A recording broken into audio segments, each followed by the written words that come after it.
She unfolded the contract right there on the porch, smoothed it flat against the railing, and said it plain as daylight. "You want this job, Cowboy. You'd better read Clause 7 first." And the man standing in her yard with dust on his boots and nothing but his word to recommend him went very still, because Clause 7 wasn't about wages or hours or cattle. It was about him. If you've ever had to prove yourself to someone who wasn't going to take your word for it, someone who needed to see it, then you already know exactly how this story feels. Stay with us all the way through. Subscribe, hit that bell, and drop a comment telling us what city you're watching from today. This one is going to stay with you. The advertisement had been running for 3 weeks before Ethan Caldwell finally answered it. He'd seen it first, tacked to the post outside the Sweetwater General Store, then again on the notice board at the Crescent Feed and Grain, and finally a third time folded into the weekly paper that the bunkhouse at the Harmon spread, passed around until it fell apart. Each time he read it, he told himself it wasn't for him. He had a job, he had prospects.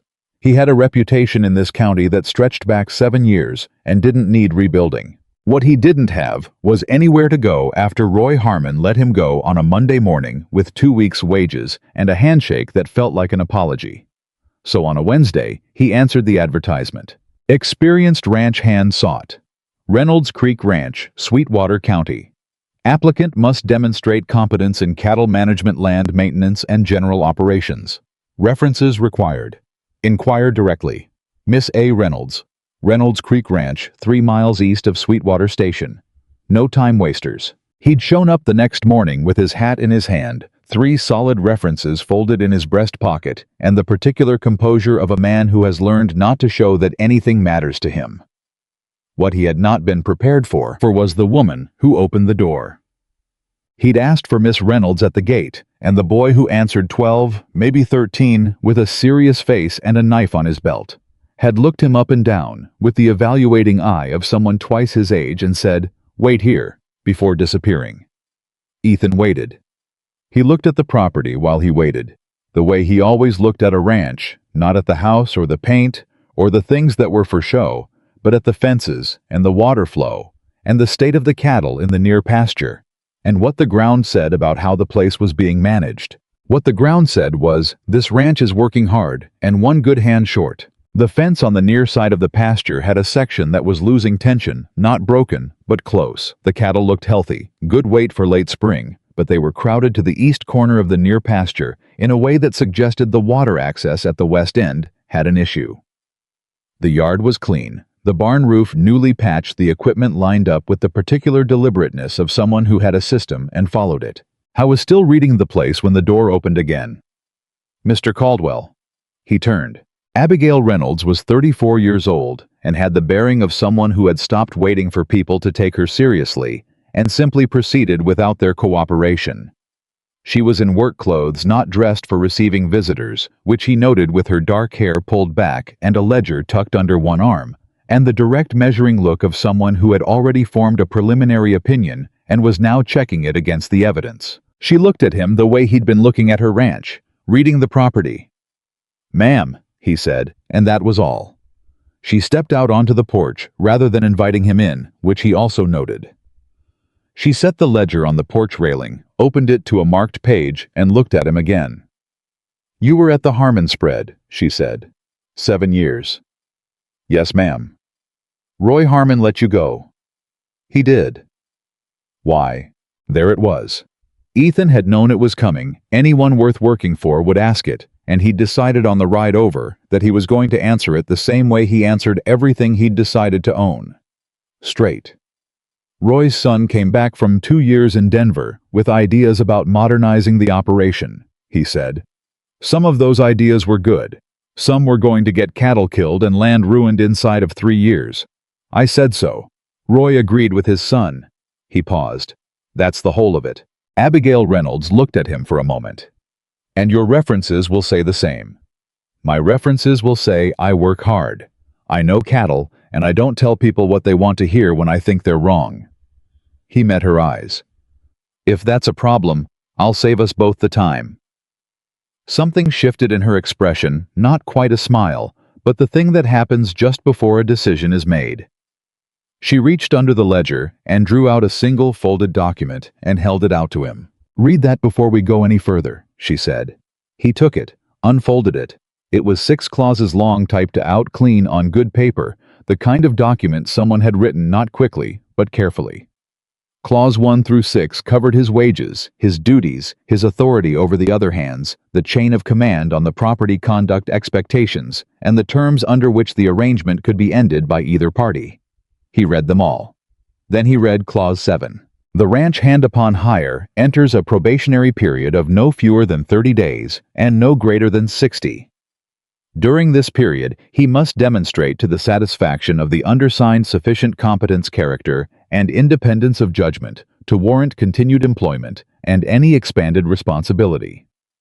Evaluation criteria are at the sole discretion of the undersigned. Failure to meet this standard will result in termination with 2 weeks' wages and no further obligation on either party. He folded the paper back along its creases and looked up. "You wrote this yourself," he said. "I did." Clause 7. The criteria are at your sole discretion. That means you decide what passes and what doesn't, and there's no argument to be made. "That's correct. And you've had men turn and walk away when they read it?" "Several," she said without any particular emotion about it. Ethan held the document out to her. She took it. He reached into his breast pocket and drew out his 3 references. Names. Ranches, dates of service written in a hand that was not fancy but was exact, and held them out. "I'll need 2 days to go through those," she said, taking them. "I'll be at the Sweetwater Hotel," he said.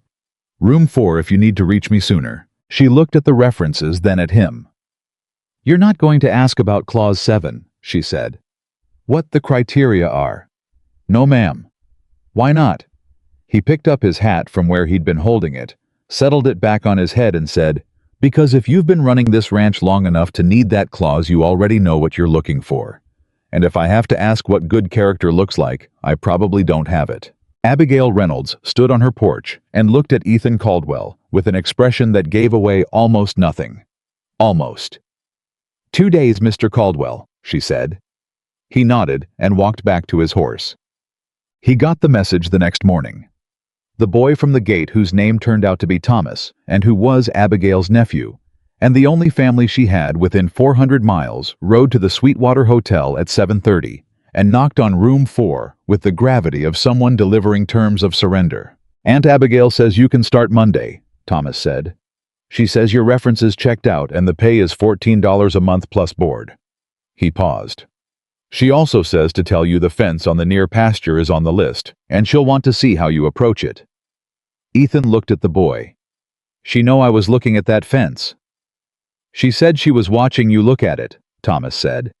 "She said if you'd looked at the house first instead, she probably wouldn't have sent me." Ethan thought about that. "Tell your aunt I'll be there Monday at first light," he said. Thomas studied him with those old eyes in that young face. "Are you going to last?" he asked. Not rudely, seriously. The way a child asks when they genuinely want the information. "I intend to," Ethan said. Thomas considered this. "The last one lasted 9 days, he said. "The one before that never made it past the first week." "What happened to them?" "Clause 7, Thomas said simply, and rode away. He arrived Monday before the sun was fully up. Abigail was already in the yard. She had a list. She was going to have a list. He'd known she was going to have a list, and she went through it with him standing beside her in the gray morning light. The fence. The water access issue in the west end of the near pasture, which turned out to be a partially blocked channel that needed clearing. 3 sections of the barn roof that the recent patch had missed.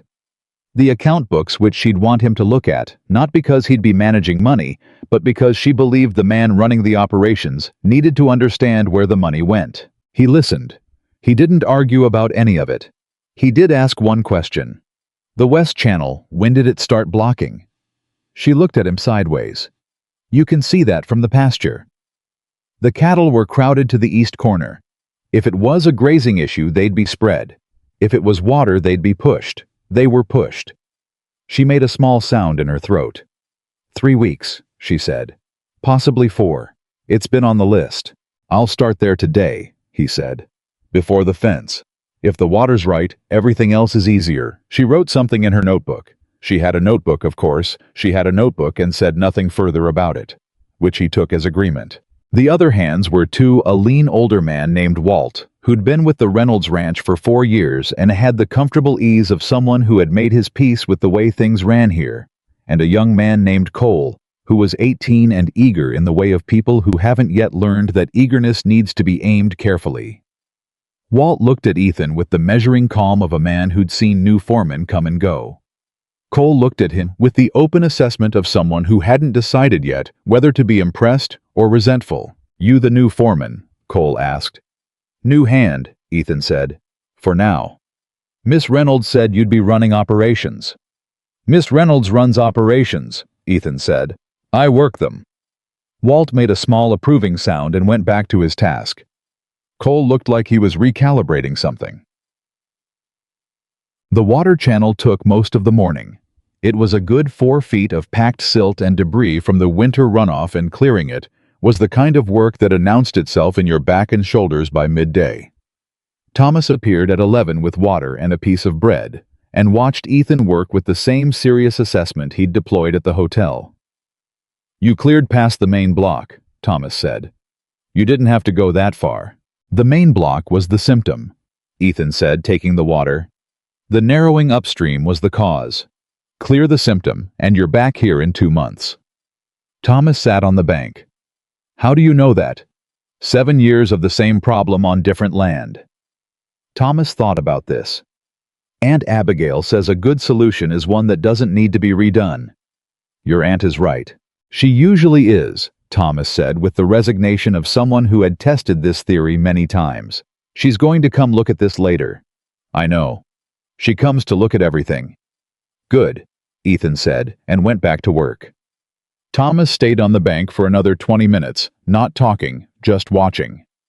Ethan was used to being watched by people making decisions. Cattle and children had that in common. You let them watch. You did the work. Eventually they decided. She came at 3 o'clock. She walked the channel from the pasture end to where Ethan had cleared, crouched down once to look at the flow, stood up and walked to where he'd addressed the upstream narrowing, examined that, and then stood with her hands at her sides, looking at the water moving the way it was supposed to move. "You went 8 feet past what was necessary," she said. "Past what was immediately necessary," Ethan said. She looked at him. "You're going to explain the difference. The debris at the main block would have been cleared, and the water would have moved. But the channel was running narrow up here from how the bank settled last winter. Come August in a dry stretch, you'd start losing pressure to the trough, and the cattle would start drifting east again. Clear now, problem solved for the season." Abigail looked at the channel for a moment. Then she took out her notebook and made a note. "You cost yourself 2 hours of fence work today," she said. "The fence isn't going anywhere in 2 hours," he said. "The channel would have." She closed the notebook, looked at him with that careful measuring look. "The last man I hired," she said, "when I asked him to clear that channel, he cleared the visible block and called it done. How long did it hold? 6 weeks. And then, same problem, dry stretch August."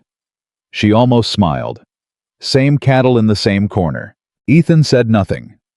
The water moved past them, both clear and purposeful now, doing what water was supposed to do.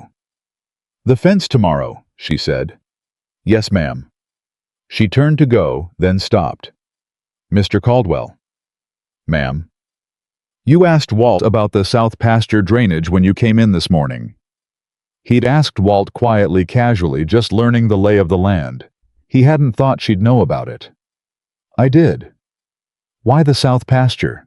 "Because the near pasture channel issue made me think about how the property handles water generally. If there's one drainage problem, there's usually a pattern." He paused. "Is there?" She was quiet for a moment. "Yes," she said. "There's a low section in the south pasture that floods in heavy rain and takes 2 weeks to drain. We've been managing around it for 3 years. Managing around it means losing 2 weeks of grazing 3 or 4 times a year." "It does. I'd like to look at it this week." She studied him for a long, considering moment. "All right," she said. Is that Clause 7? He asked. He said it directly, not provocatively, just asking.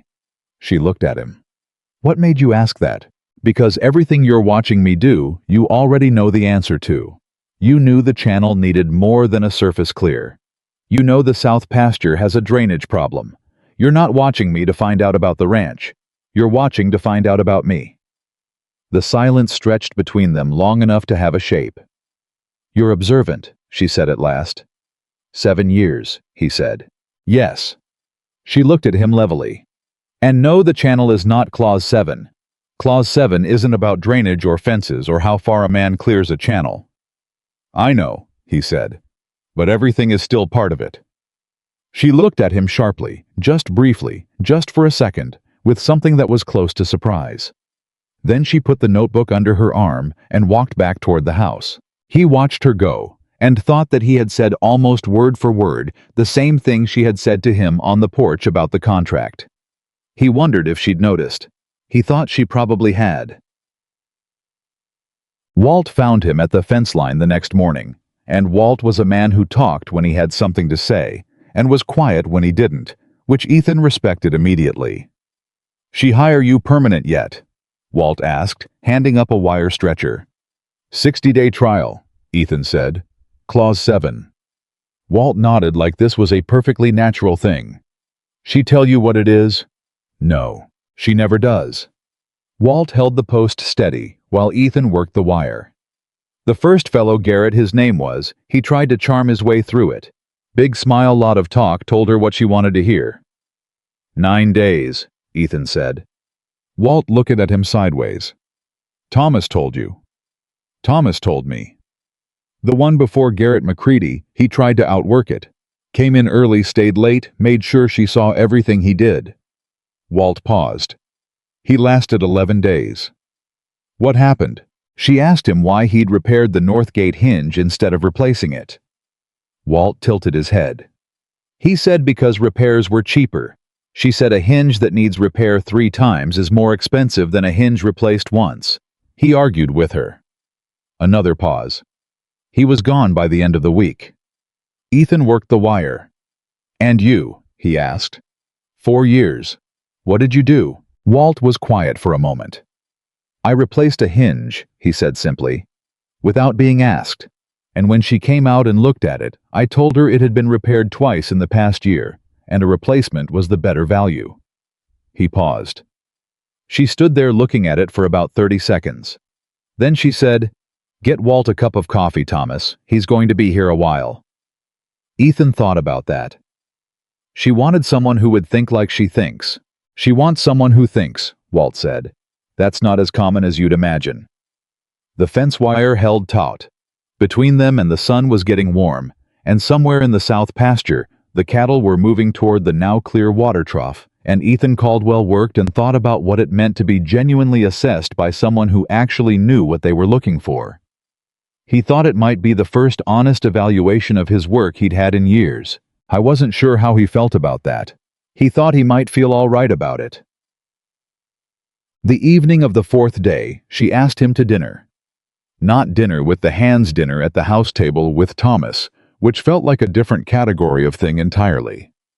He washed up carefully and came in and sat where Thomas pointed and accepted coffee and said nothing that wasn't asked of him, which turned out to be the right instinct because Abigail Reynolds at her own table was a different kind of presence than Abigail Reynolds in the field. She asked him about the south pasture. He told her what he'd observed. The low point was not random. It corresponded to where a natural spring used to run before the original homesteaders had redirected it, and the ground still remembered the old channel, which was why water pooled there. The fix was not complicated, but it was not a one-man job. It would need 2 weeks and probably 200 feet of drainage tile. She listened without interrupting. Thomas listened too, with those old eyes eating his dinner. Where did you learn about spring redirection? She asked. Talked to a man in the county land office once about a similar problem on the Harmon East Quarter. He knew old survey maps. If you have the original homestead survey for this property, it might show the spring line. She went very still for just a moment. Then she said, I have the original homestead survey. Then we'd know for certain. She looked at him across the table for a count of 3. Then she stood, excused herself, and came back 2 minutes later with a rolled map that she spread between the plates. The 3 of them bent over it, Ethan, Abigail, and Thomas, and he traced the old spring line with his finger, and she followed it with her eyes. And when his finger reached the low point in the south pasture, she made a small sound that was not quite triumph, but was adjacent to it. "There," she said quietly. "There," he agreed. Thomas looked between them. "You going to fix it?" he asked Ethan. "If your aunt wants it fixed." "I want it fixed," Abigail said, not looking up from the map. Thomas looked at Ethan with those serious eyes. "You're lasting longer than the others," he observed.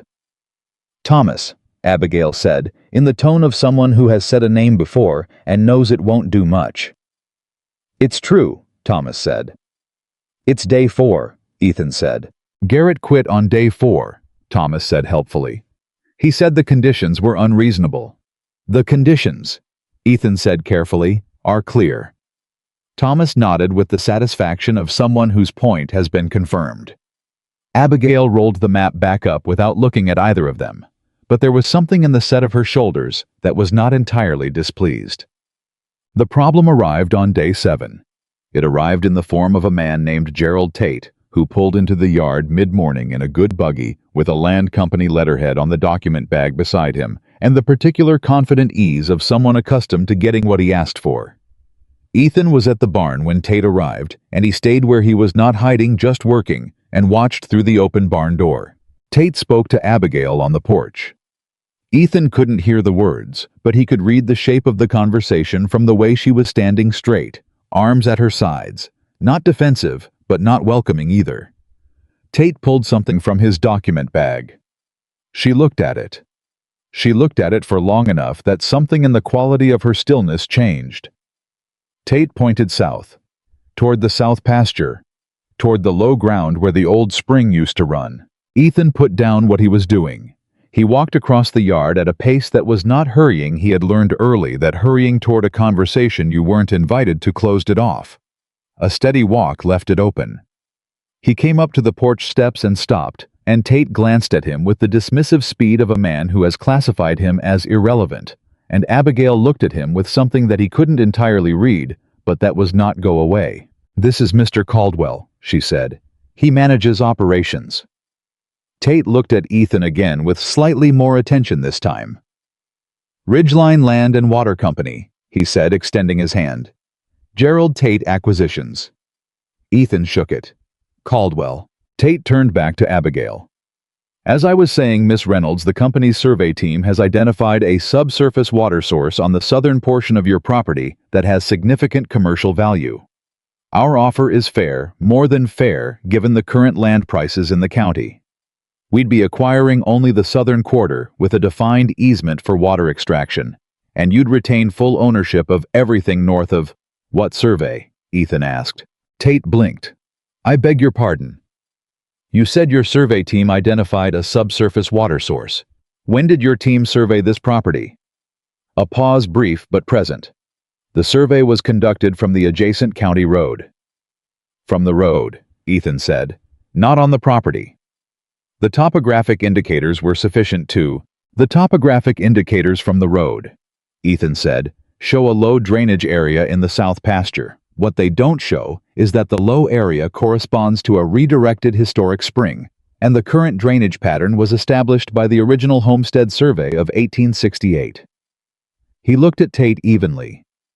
"What your survey team identified from the road isn't a subsurface commercial water source.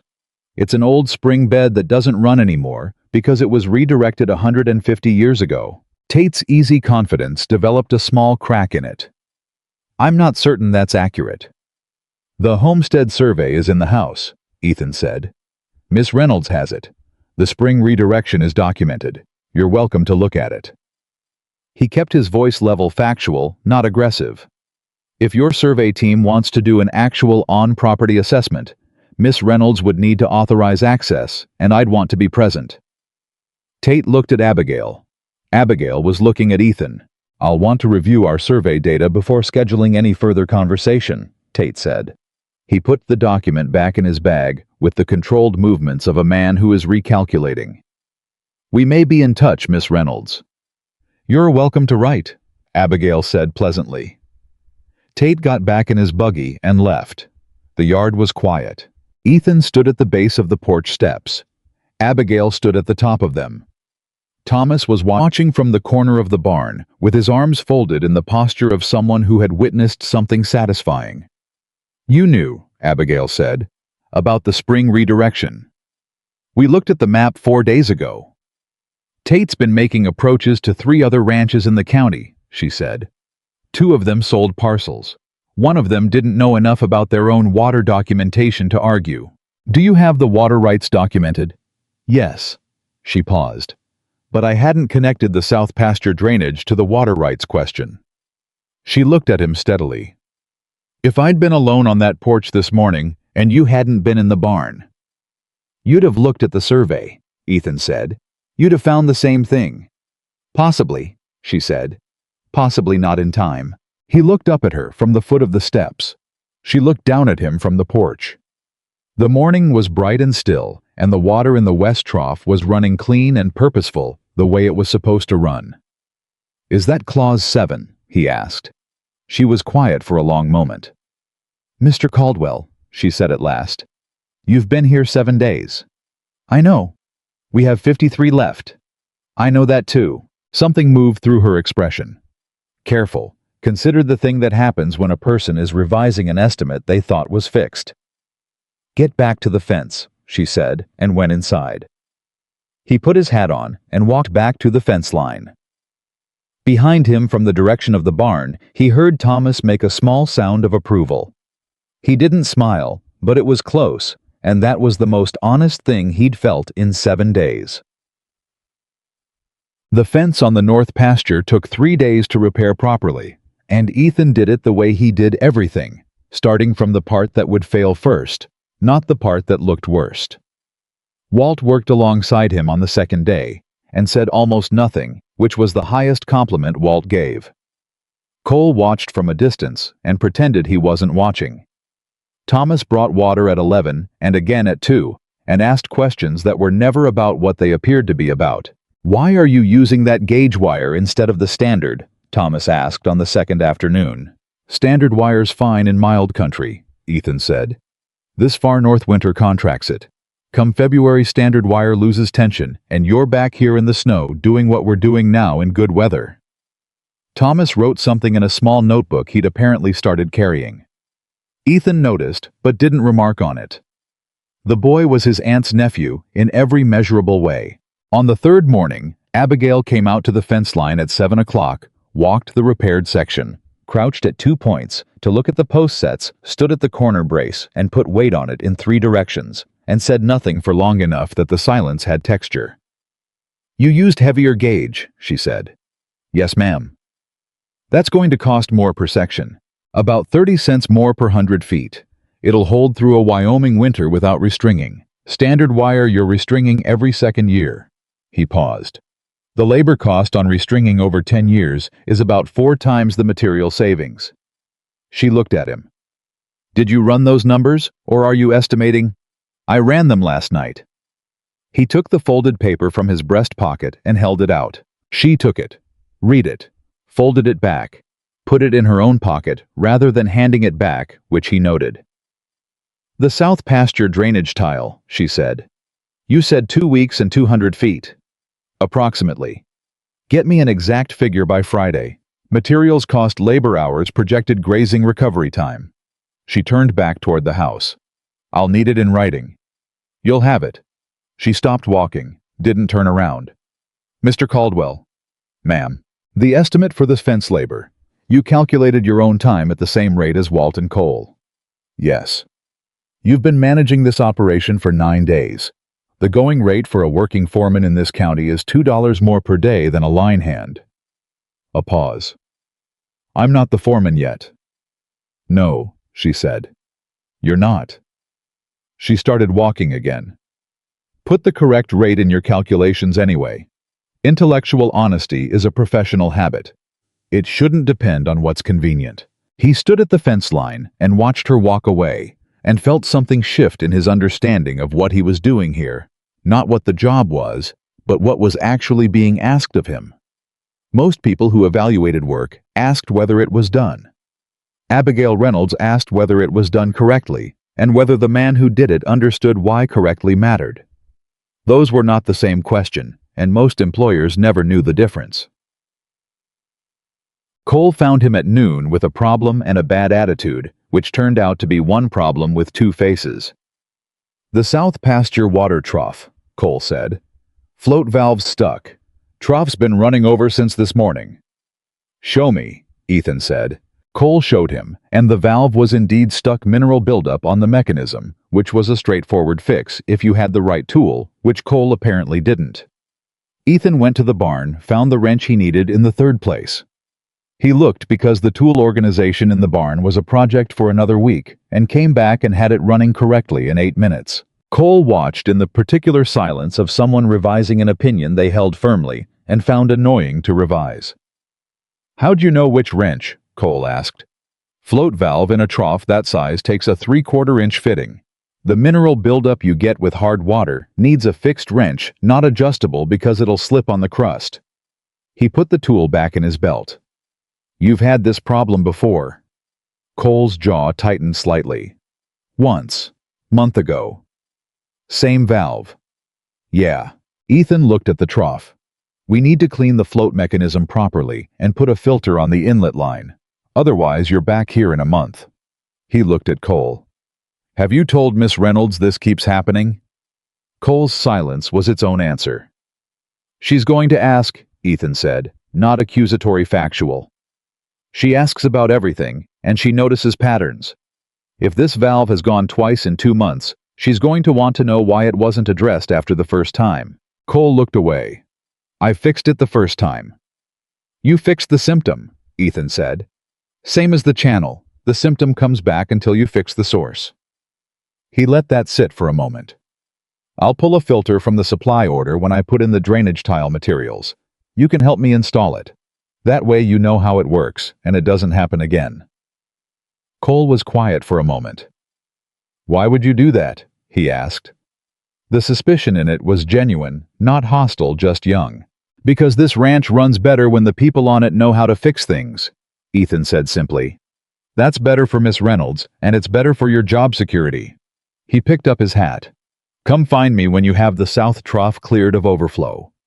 He left Cole standing at the water trough, doing the slow private arithmetic of someone who'd been expecting a different kind of answer. The account books took 2 evenings. Abigail had asked him to review them, not to audit. She was clear about that, but to understand the operation's financial pattern. He sat at the kitchen table both nights after supper with the ledgers and worked through them the way he worked through everything. Looking for what the numbers said under the numbers, the patterns that didn't announce themselves. What he found on the second night made him set his pencil down. I went over it twice to be sure. Then he sat back and thought about how to say it. Abigail came down for her own late evening work at 8:30, the way she apparently did every night, and found him at the table with the ledger open and a piece of paper beside it, with a column of figures in his handwriting. She looked at the paper. "What is it?" "The feed supplier," he said. "Prescott and Sons. You've been ordering through them for 3 years. Since I took over the ranch." She sat down. "What about them?" "Your per hundredweight price on hay and grain has gone up 11% in 3 years. County average for the same period is 4%. He turned the ledger so she could see the column he'd marked. "That's not inflation. That's a pricing adjustment that happened in small increments, 2% here, 1.5% there, over enough billing cycles that it doesn't show up dramatically in any single month." She leaned over the ledger. He watched her read his marked entries and do the calculation in her head, which she did quickly. Her jaw tightened in the small, controlled way of someone absorbing something unpleasant. "You're saying they've been incrementally overcharging me," she said. "I'm saying your price has risen at nearly 3 times the county rate over 3 years. That could be explained by delivery distance or volume changes. But your volume hasn't changed much, and your delivery distance hasn't changed at all." He paused. "Over 3 years, the accumulated difference is roughly $420. The number landed in the kitchen like something physical. $420 on a working ranch wasn't a small number. It was a roof repair. It was a season's feed for 15 head. It was the drainage tile for the south pasture with money left over. "I didn't see it," she said. Flat. Factual. No self-pity in it, but no deflection either. "It was designed not to be seen," Ethan said. "Small enough each time that it reads as normal variation. You'd need to look at the full 3-year sweep against county averages to catch it. And you caught it." "I was looking for patterns." She was quiet for a moment. When she looked up, her expression was composed, that careful economy he'd noticed from the first day, the thing she did when something mattered more than she intended to show. "Prescott has a contract renewal in 6 weeks, she said. "I know. I saw it in the file. I'll need the documentation built before then. The comparison figures, the county averages, the billing history." "I can have it in 4 days, he said. 5 if the county records office is slow." She looked at him across the table. "Why would you go to the county records office?" "To pull the published average commodity prices for the region for the last 3 years. That's the comparison document. Without the published county figures, it's your word against Prescott's about what the fair rate is." Her hands were flat on the table. She looked at the ledger, then at his column of figures, then at him. "You've done this before," she said. "This kind of documentation work." "Once," he said. "At the Harmon spread. Roy had a problem with a water rights survey that wasn't accurate. I helped him build the case." He paused. "He never used it as it turned out, but I built it." "Why didn't he use it?" Ethan was quiet for a beat. "Because using it would have meant acknowledging he'd been wrong to trust the surveyor in the first place. Roy would rather absorb a loss than admit a mistake." He said it without anger. It was just what it was. "It's why his ranch is in the shape it's in." Abigail looked at him for a long moment. "And you left?" "He asked me to leave," Ethan said. "I told him his son's modernization plan was going to damage the east pasture drainage within 2 years. He didn't want to hear it." He met her eyes. "I'd rather be let go for being right than kept on for telling people what they want." The kitchen was very quiet. Outside, the night sounds of the ranch moved around them, wind cattle, the creak of the barn. 4 days, she said at last. "The Prescott documentation." "You'll have it." She stood, picked up the ledger, looked at the figures one more time. "Mr. Caldwell," she said. "Ma'am." "This is good work." She said it the way she said everything, directly, without ornamentation. But it was the first time she had said it, and they both knew that meant something. She went to her office and closed the door quietly. Ethan sat at the kitchen table for another minute, listening to the ranch settle into its night sounds, and thought about Roy Harmon, absorbing a loss rather than admitting a mistake, and about what it cost a person to run a place alone and have no one around them doing the kind of looking that caught the things that were designed not to be seen. He thought about Clause 7 and what it was really for. He thought he was beginning to understand. The Prescott problem brought visitors he hadn't expected. On the 11th day, 2 men from neighboring ranches, Dale Whitmore and a heavy-set man named Burgess, who ran cattle on the eastern county line, came by on a social call that was not social. Ethan was repairing tack in the barn when they arrived, and he could hear the conversation in the yard through the open barn door clearly enough. "Heard you got a new hand," Whitmore said to Abigail. His tone carried the particular quality of men who consider themselves helpful when they are actually something else. "Caldwell out of the Harmon spread." "That's right," Abigail said. "Roy Harmon let him go," Burgess said.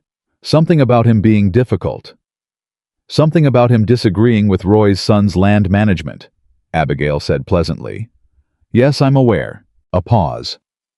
"Miss Reynolds," Whitmore said, slightly recalibrated. "We're just saying man's got a reputation for stirring things up. You're a woman running a ranch alone, you don't need that kind of headache." "I appreciate your concern," she said in a tone that made the word appreciate do a great deal of work. "Was there something specific you needed, Mr. Whitmore?" "We heard about Tate from Ridgeline," Burgess said. "He came to your place." "He did. You'd do well to hear him out. He made fair offers to the Jennings parcel and the Kohler place. Both of them came out ahead. The Jennings parcel had a water rights deficiency, Abigail said, and her voice was still pleasant, but it had developed an edge underneath that Ethan recognized. They didn't know it. Ridgeline did. The price Tate offered them was fair relative to the deficient value, not the actual value. If the Jenningses had had proper documentation, they'd have been worth 30% more. She let that settle. I have proper documentation. Another pause, longer this time. Well, Whitmore said, I'm just saying it pays to be practical about these things. I am practical, she said. That's why I'm not selling. Her voice warmed slightly. Thank you both for stopping by.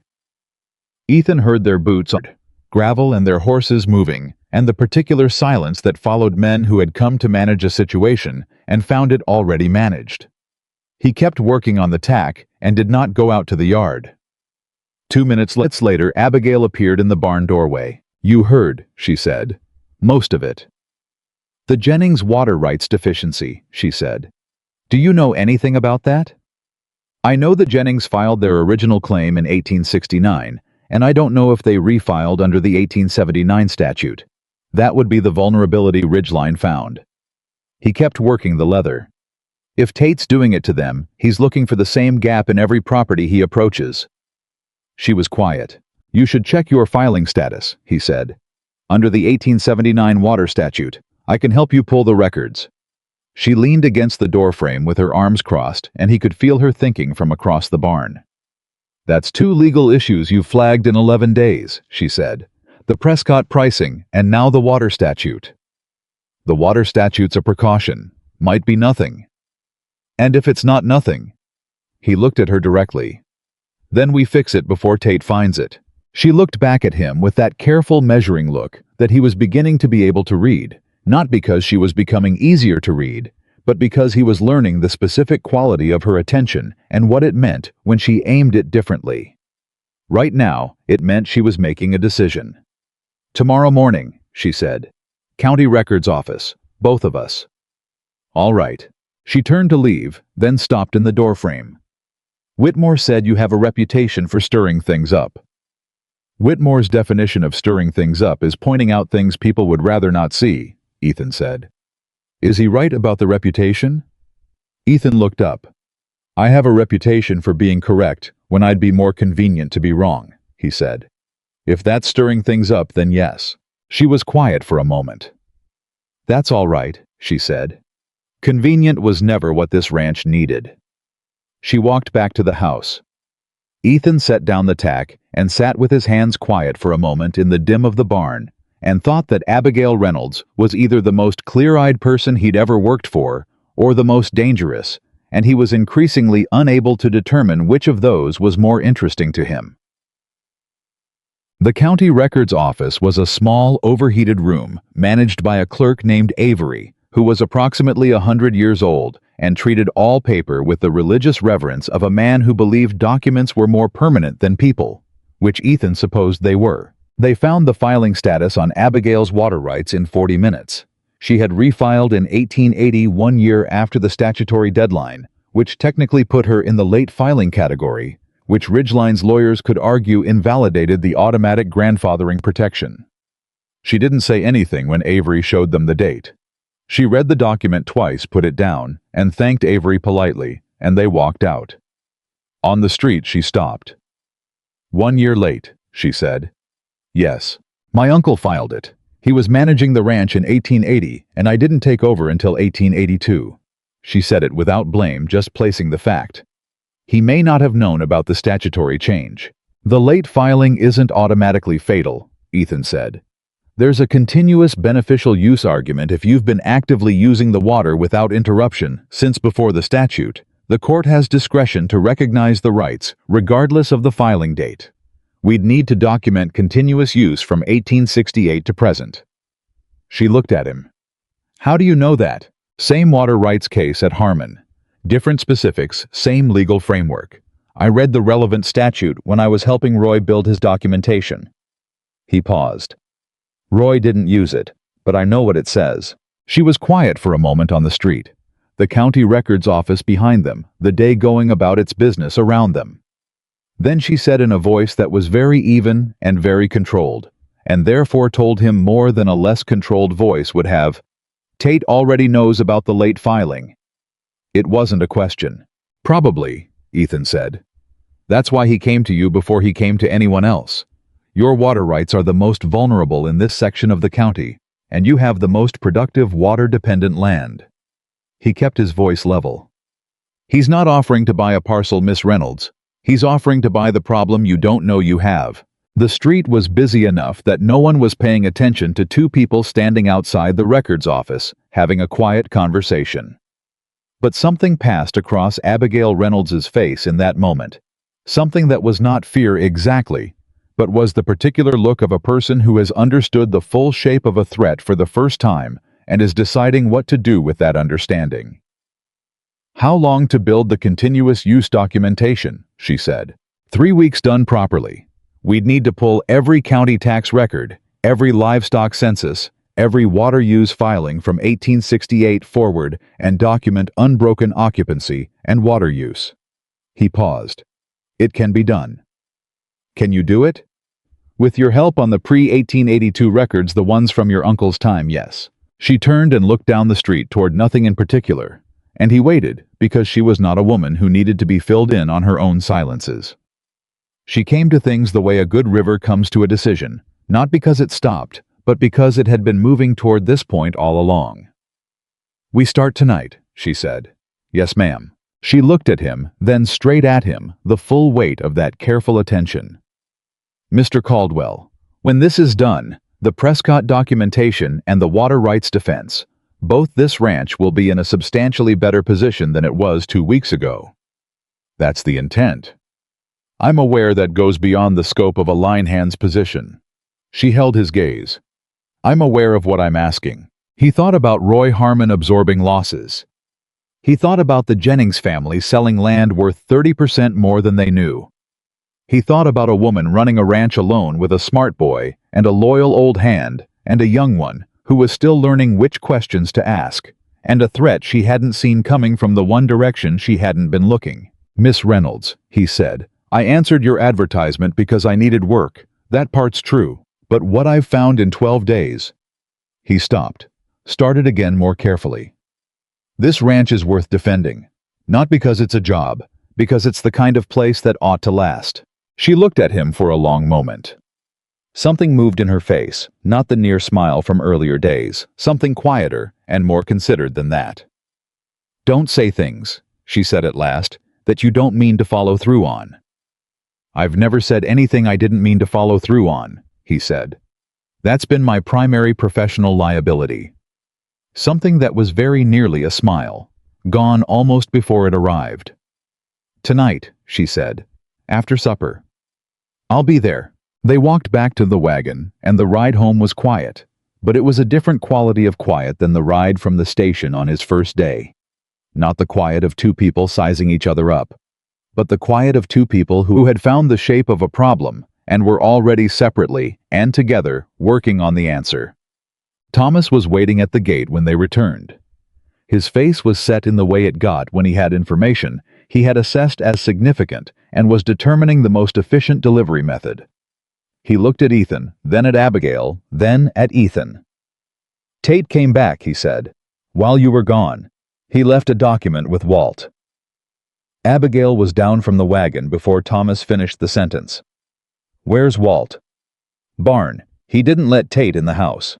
"Good man," Ethan said, and followed Abigail at a pace that was not quite a run, but was everything a run meant.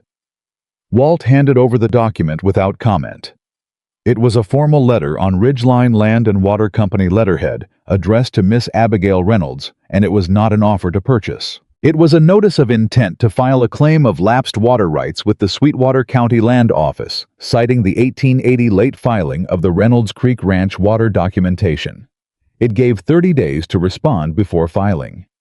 Abigail read it once, set it down on the barn workbench, picked it up and read it again, set it down a second time. 30 days, she said, which is exactly how long it takes to build the continuous use documentation if we start tonight, Ethan said. He kept his voice steady. He's not stupid. He timed this. He's been planning this since before he came to the yard, she said. The visit was to see what I knew, whether I'd show uncertainty. Her jaw was tight. I showed him nothing. No, Ethan said. You showed him nothing, which means he filed the notice on the schedule he'd already set regardless. He paused. That's not a failure. That's information. He was going to file either way. Now we know his timeline. Walt said nothing. Cole, who had drifted to the barn door, said nothing either. Thomas was very still in the way he was when he was absorbing something adult and difficult and deciding how to carry it. Abigail picked up the letter a third time and looked at it with an expression that was not defeated and was not afraid, and was something harder and cleaner than either the expression of a person who has just had the terms of a fight made explicit and is deciding exactly how to fight it. She put the letter in her pocket. She looked at Ethan. You said tonight, she said. Tonight, he confirmed.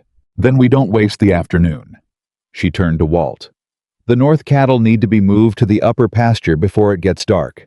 Can you and Cole manage it? Yes, ma'am, Walt said. Thomas, she said, I need the storage chest from the upper bedroom, the one with the ledgers from before 1882. Can you bring it down? Already on the stairs, Thomas said. I moved it when I saw Tate's letter. She looked at her nephew for a moment, with an expression that was fierce and private, and full of the particular love that doesn't announce itself. Good boy, she said quietly. Thomas straightened slightly, trying not to show how much that mattered. Abigail looked at Ethan one more time, that direct full-weight look. 30 days, she said. 30 days, he said. We'll be ready in 25. She walked to the house. Ethan followed. Behind them, Walt was already calling to Cole about the upper pasture, and the ranch was moving the way a good ranch moves when something requires it.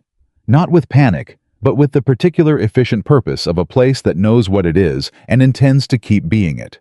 25 days. Every document, every tax record, every livestock census, going back to 1868. A case built from paper and truth against a company that had planned this longer than anyone knew. Ethan rolled up his sleeves and followed Abigail Reynolds into the house and went to work. 25 days, he'd said, and he meant every one of them. The first night they worked until past midnight, Abigail pulling records from the pre-1882 chest, while Ethan built the chronological framework on paper, a spine of dates running from 1868 forward. Every year, a vertebra, and they would have to fill in everyone before they were done. Thomas fell asleep in the chair by the fireplace at 10 o'clock, and neither of them woke him. Walt came in at 11 to say the cattle were settled and left again without being asked to stay. The house was quiet, except for the sound of papers and pencils, and two people working with the focused efficiency of those who understand what losing looks like and have decided it is not acceptable. Abigail found the first continuous use record at 11:45, a county livestock census from 1869, hand-stamped listing. The Reynolds Creek property with water-dependent cattle at the Harmon Creek diversion. She set it in the growing pile without comment. Ethan recorded it in the chronological log. They kept working. By midnight, they had documentation covering 1868 through 1874. 6 years of unbroken evidence, 24 more to build. Go to sleep, Ethan said when he noticed her reading the same page twice. I'm fine. You read that entry twice and wrote the same date twice in the log. He reached across and pointed at the error without touching her work. 1871, not 1811. She looked at it, corrected it without comment. Then she set her pencil down and pressed the heels of her hands against her eyes for a moment, which was the most unguarded thing he'd seen her do. I built this ranch from a property that was failing, she said, not to him exactly, more to the table or to the records or to the particular air of late-night honesty. My uncle ran it into the ground in 4 years. I came in 1882 with $700 and a list of everything that needed fixing. She took her hands away from her face. I have fixed every item on that list. Every fence, every water line, every account, every contract. I have fixed everything that could be fixed with work and intelligence and refusal to quit. She looked at the Ridgeline letter, which was still on the table between the stacks of documents, because she'd put it there deliberately, where she could see it while she worked. I did not fix the water rights filing because I did not know it was broken. No, Ethan said. You didn't, and now you do, and we're fixing it. With 29 days left. 29 days is enough. She looked at him. You keep saying things like that. Because they're true. How do you know they're true before we've proven them? I thought about that for a moment. Because the documents exist, he said. Your uncle ran this place badly, but he ran cattle, and he used the water every year from 1868 on.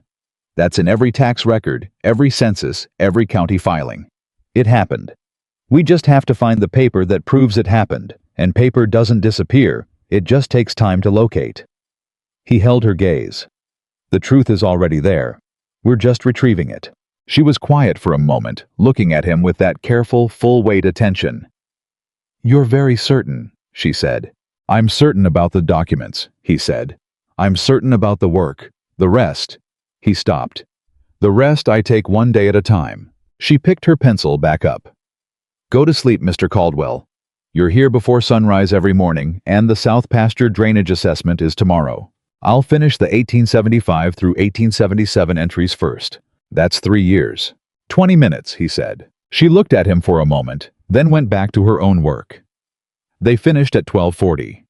He carried Thomas to the boy's room. The child didn't fully wake, just muttered something about fences, and then Ethan walked to the bunkhouse in the cold and lay down on his cot and was asleep in under 2 minutes. The South Pasture drainage assessment confirmed everything the Homestead Survey had suggested and added one thing it hadn't. Ethan walked the ground at first light, reading it the way he'd been reading land for 11 years, not with his eyes alone, but with his feet feeling the give of the soil, the way water had moved and left its signature in the earth. The old spring line was exactly where the map said it would be. The low drainage area was sitting right at the point where the redirected channel had been blocked by decades of root growth and settled soil. The thing the survey hadn't shown was that the blockage wasn't entirely natural. He crouched in the low area and looked at what the surface soil was telling him. Then he dug down 6 inches with his hands, which was not the cleanest thing he'd done, and looked at what was underneath. Someone had placed flat stones along the old channel line. Not recently, they were settled in aged, but deliberately. The stones weren't random. They were laid in a pattern that directed surface water away from the old spring line and toward the drainage problem area. Someone had engineered this low ground to flood. Not recently, but not accidentally either. He stood up and looked at the property line in the direction of the Eastern County Road. Then he looked at the low ground. Then he looked at the property line again. I went to find Walt. Whoa. Who owned the land east of the property line before the Burgess family? He asked Walt. Walt was repairing a water trough fitting the second one this week, and the filter was now on the supply order and would prevent a third, and he thought for a moment without stopping his work. Before Burgess. That'd be a land company. 14 years back. They held it for about 3 years and sold to Burgess when they couldn't develop it. What land company? Walt looked up. I don't recall the name exactly. Something with Ridge in it. Ethan was still for a moment. Ridgeline, he said. Walt set down his tool. Could be, he said carefully. Ridgeline Land and Water Company held the property east of this line 12 years ago. Ethan said. Not a question anymore. Walt looked at him with the measured calm of a man who has learned to wait for information to finish arriving before he reacts to it. If they did, he said, they'd have had access to the property line. Could have walked right up to the boundary. Could have done work right up to the boundary, Ethan said. On their own land. That redirects surface water onto this land. Walt was very quiet. It's old work, Ethan said. But it's deliberate. The stone placement isn't natural. And if Ridgeline engineered a drainage problem into this property from the east boundary 12 years ago, and then showed up last week offering to buy the water problem land at reduced value, then they made the problem, Walt said very quietly, and they're selling the cure. The two of them stood in the barn, in the particular silence of men who have understood something that changes the shape of everything. Miss Reynolds, Walt said. Yes, Ethan said. I need to talk to her. He waited until the morning work was done, because what he had to tell her required her to be sitting down, and she would not sit down in the middle of the morning work. At noon he found her at the kitchen table with the continuous use documentation and put his hands flat on the table and said, I need to show you something in the South Pasture. She looked at his face. "Now," she asked. "When you have time," he said. "But before the end of the day." She came at 2 o'clock. He walked her to the low area and crouched down and showed her the stone placement. He described the pattern. He described what it meant. He described the property history Walt had recounted and the name Walt had almost remembered. She crouched beside him and looked at the stones without touching them for a long time. 12 years, she said. At least. Before I took over the ranch. Before you took over. When your uncle was running it and wasn't paying close attention to the property line. He paused. They built a drainage problem into your land from a safe distance. The kind of problem that grows slowly, that looks natural, that takes years to cost you serious money in lost grazing. She stood up. And then they came back, she said. Bought the adjacent parcel in between. I'm guessing, so they'd have the eastern access they needed, then sold it to Burgess when they didn't need it anymore, because the drainage problem was already doing its work. He straightened beside her. The ridgeline that came with the water rights notice, and the ridgeline that held this eastern parcel 12 years ago.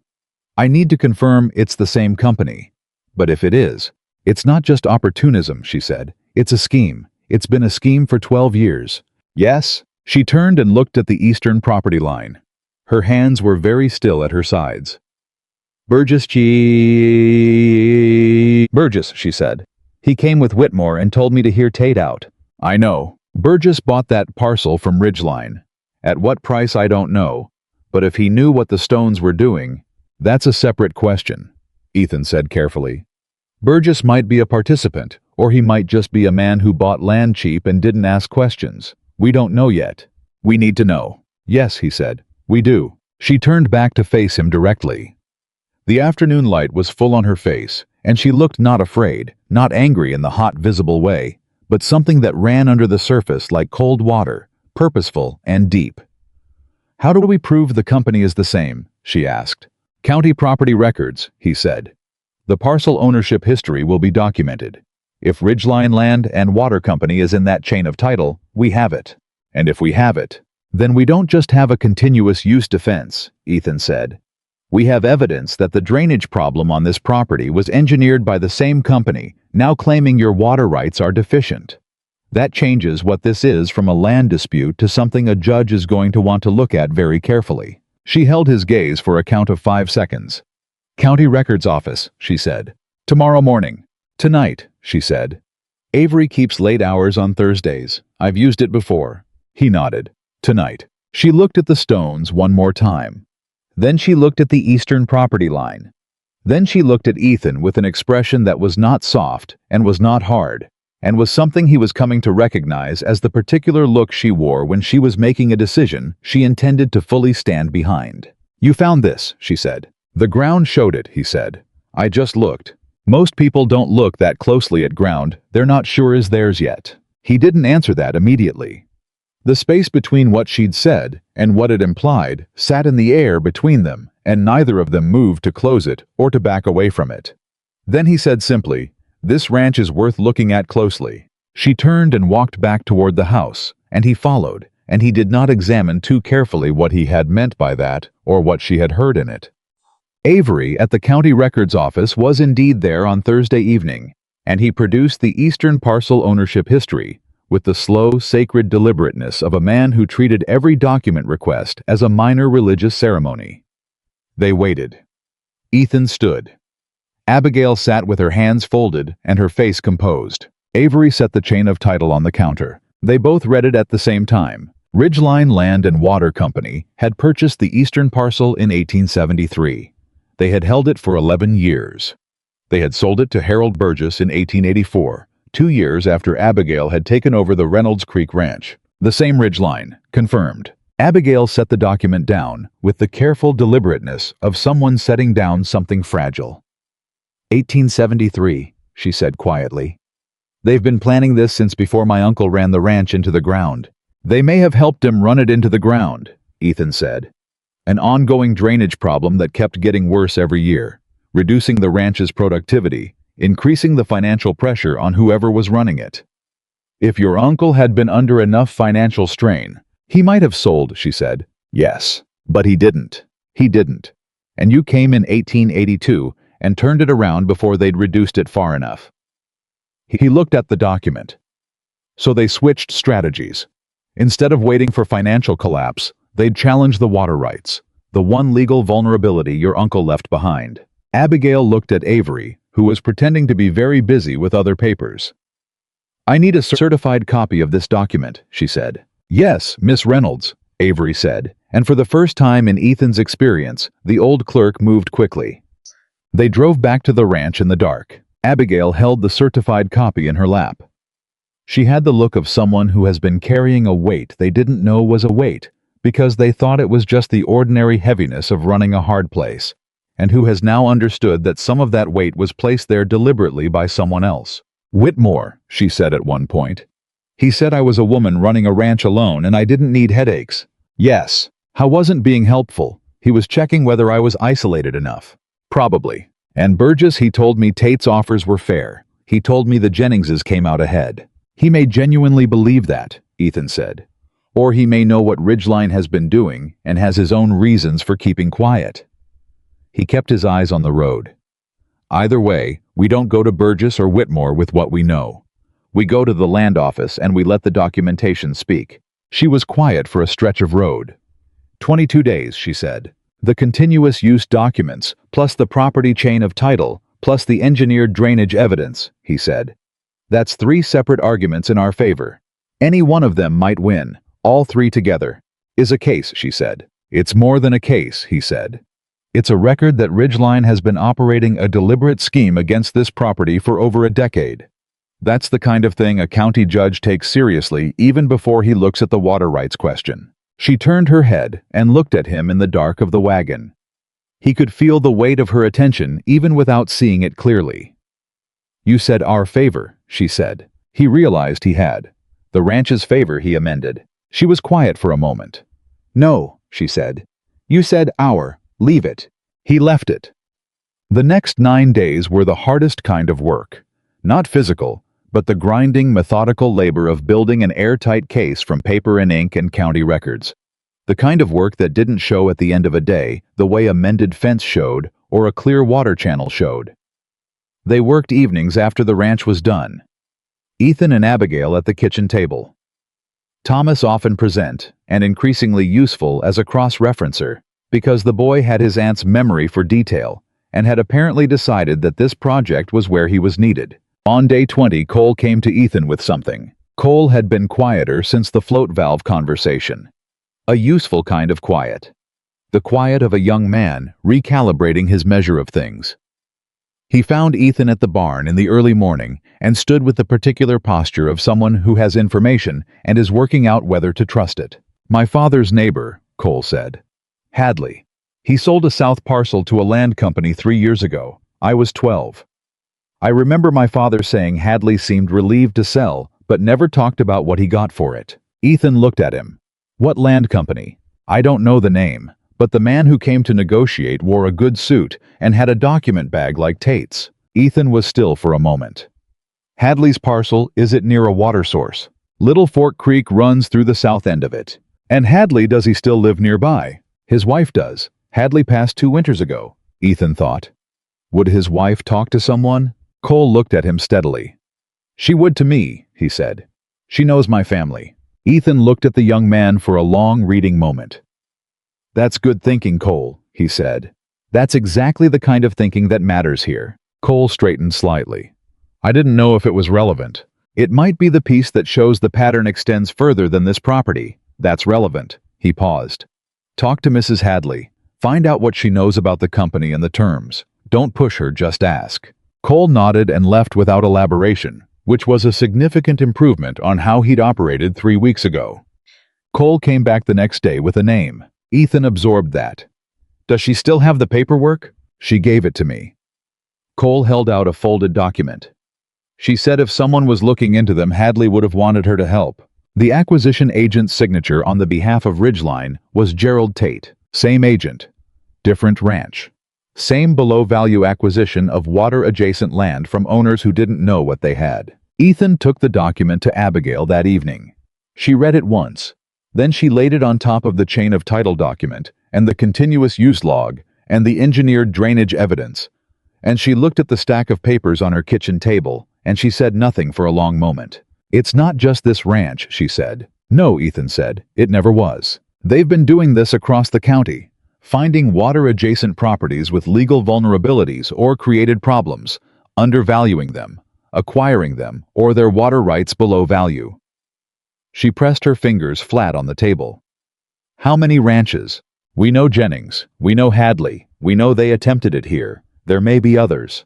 "The county land office," she said. "If we bring this as a single case, it defends this ranch. But if we bring it as a pattern is a different kind of case," Ethan said. "That's not just a defense anymore. That's a complaint against Ridgeline's operations in this county." He met her eyes. "That's the kind of case that gets the attention of people above the county land office." She was very still. "The Territorial Land Commission," she said. "Yes. If we go that high and we're wrong about anything." "We're not wrong about anything," he said quietly. "We have the documents. We have the chain of title. We have the engineered drainage stones with the dated property records showing Ridgeline's ownership during the relevant period. We have the Hadley agreement with Tate's signature. We have the continuous use log covering 50 years. We are not wrong about anything." She looked at him for a long time, long enough that he could feel it. "You came here 3 weeks ago with 3 references and clean boots," she said. "And here you are." "Here I am," he agreed. "Why?" she asked. And it was a different question than it sounded not. "Why are you here at the ranch?" But the other one underneath that. He took a breath, let it out slowly. "Because the work is real," he said. "Because this place is worth defending by the right means and not by half measures. Because I have been on properties where the man running them would rather absorb a loss than fight for what was right. And I have watched what that costs, not just in money, but in—" He stopped, found the word. "Indignity. And I don't have an appetite for that anymore." She looked at him with those brown eyes that missed nothing and gave away less than nothing, and for the first time since he'd walked into her yard 3 weeks ago, he could not entirely read what was behind them. Not because she was hiding it, but because what was there was larger and quieter than anything she'd put on the surface yet. "The Territorial Land Commission," she said at last. "We'll need 2 more weeks to build that filing correctly." 14 days, he said. "We have 17 left on Tate's notice. 3 days buffer. It's tight," he said, "but it's enough." She stood up from the table and gathered the documents in their careful order and held them against her chest for a moment. Not dramatically, just practically. The way you hold things, you can't afford to lose. Then she looked at him across the kitchen and said, "Mr. Caldwell." "Ma'am, I need you to stay," she said. "Not because of the filing, not because of Ridgeline. I need you to stay because this ranch needs what you bring to it, and I am not too proud to say so plainly." She held his gaze. "I realize that's outside the terms of Clause 7. The kitchen was very quiet. Outside the ranch was going about its night business, wind and cattle, and the ordinary sounds of a working place that had been here before either of them and intended to be here after. Thomas was asleep upstairs. Walt had gone to the bunkhouse an hour ago. Cole was somewhere in the quiet. "Miss Reynolds," Ethan said. "When I read Clause 7 on your porch 3 weeks ago, I didn't think it was unreasonable. A woman running a ranch alone dealing with hands who either quit or told her what she wanted to hear. A woman in that position is entitled to require proof before she gives her trust." He paused. "I'm not asking you to give it early. I'm telling you I intend to earn it on the terms you set. Whatever's left of those 30 days. She looked at him for a long, full, unguarded moment. Then she said very quietly, 17 days, Mr. Caldwell." 17 days, he said. She carried the documents to her office. He heard the drawer close. He sat at the kitchen table in the quiet of the ranch and thought about 17 days, about what they contained and what they required, and felt not settled exactly, but something close to it. Something he hadn't felt in the 18 months since Roy Harmon's handshake apology. Something that felt like being in the right place, doing the right work alongside the right person. He blew out the lamp and went to the bunkhouse in the cold, 15 feet away in her office. Abigail Reynolds sat in the dark with her hand resting on top of the documents and thought about a man who looked at ground. He wasn't sure was his as carefully as if it already was. Neither of them slept well. Both of them were at the kitchen table before sunrise, and the documents between them looked different in the early light. Not smaller, not less serious, but somehow more possible, the way hard things look when you've already decided you're going to do them. Abigail had the Territorial Land Commission filing requirements in front of her copied from the county law reference she kept in her office. Ethan had the chronological documentation log, now 41 pages long, organized by year, and cross-referenced by document type. Thomas came down at 5:30, took one look at the table, and went to make coffee without being asked. Nobody said anything about the fact that they'd both been there before the boy woke up. The filing had to be done in a specific order. Ethan knew this from the Harmon water rights work, and Abigail knew it from 3 years of managing every legal document this ranch had ever produced, and the fact that they knew the same thing from different directions made the work go faster than it had any right to. She built the narrative argument. He built the evidentiary spine underneath it. Thomas carried documents back and forth between the office and the kitchen, and caught 2 cross-referencing errors that neither of them had seen, which he reported with the quiet precision of someone who had decided his job was to be indispensable. By the end of the first week of the final stretch, they had a filing that was cleaner and more complete than anything Ethan had seen come out of a working ranch's kitchen table. 3 separate arguments, each self-sufficient, each reinforcing the others. The continuous use record. The chain of title proving Ridgeline's engineered drainage scheme. The Hadley acquisition document, with Tate's signature establishing a pattern of below-value acquisition across the county. And then on day 10, 12 days before Tate's notice expired, Gerald Tate himself came back. He did not come alone this time. He came with a lawyer. The lawyer's name was Hargrove, and he was from Cheyenne, which was the first signal that Ridgeline had decided this was no longer a routine acquisition. He was well-dressed, well-spoken, and had the practiced ease of someone who had done this kind of work many times and found it straightforward. He and Tate arrived at 10 in the morning when Ethan was repairing the south pasture drainage installation. The tile work was going and the old spring bed finally being coaxed back into usefulness, and Walt came to get him without being asked, because Walt understood by now that when Tate came, Ethan needed to know about it. He walked into the yard with mud on his boots and work on his hands, and he did not apologize for either.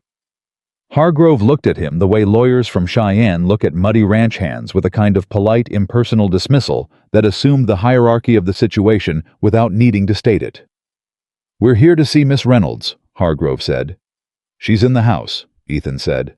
"I'll let her know you're here." I went inside first. He found Abigail in the office already standing. She'd seen them arrive from the window. "Lawyer," he said. "I saw." She was already straightening the papers on her desk, not tidying, organizing, putting the right documents where she could reach them. "Cheyenne?" His manner says yes. She looked at him. "They're escalating." "Yes."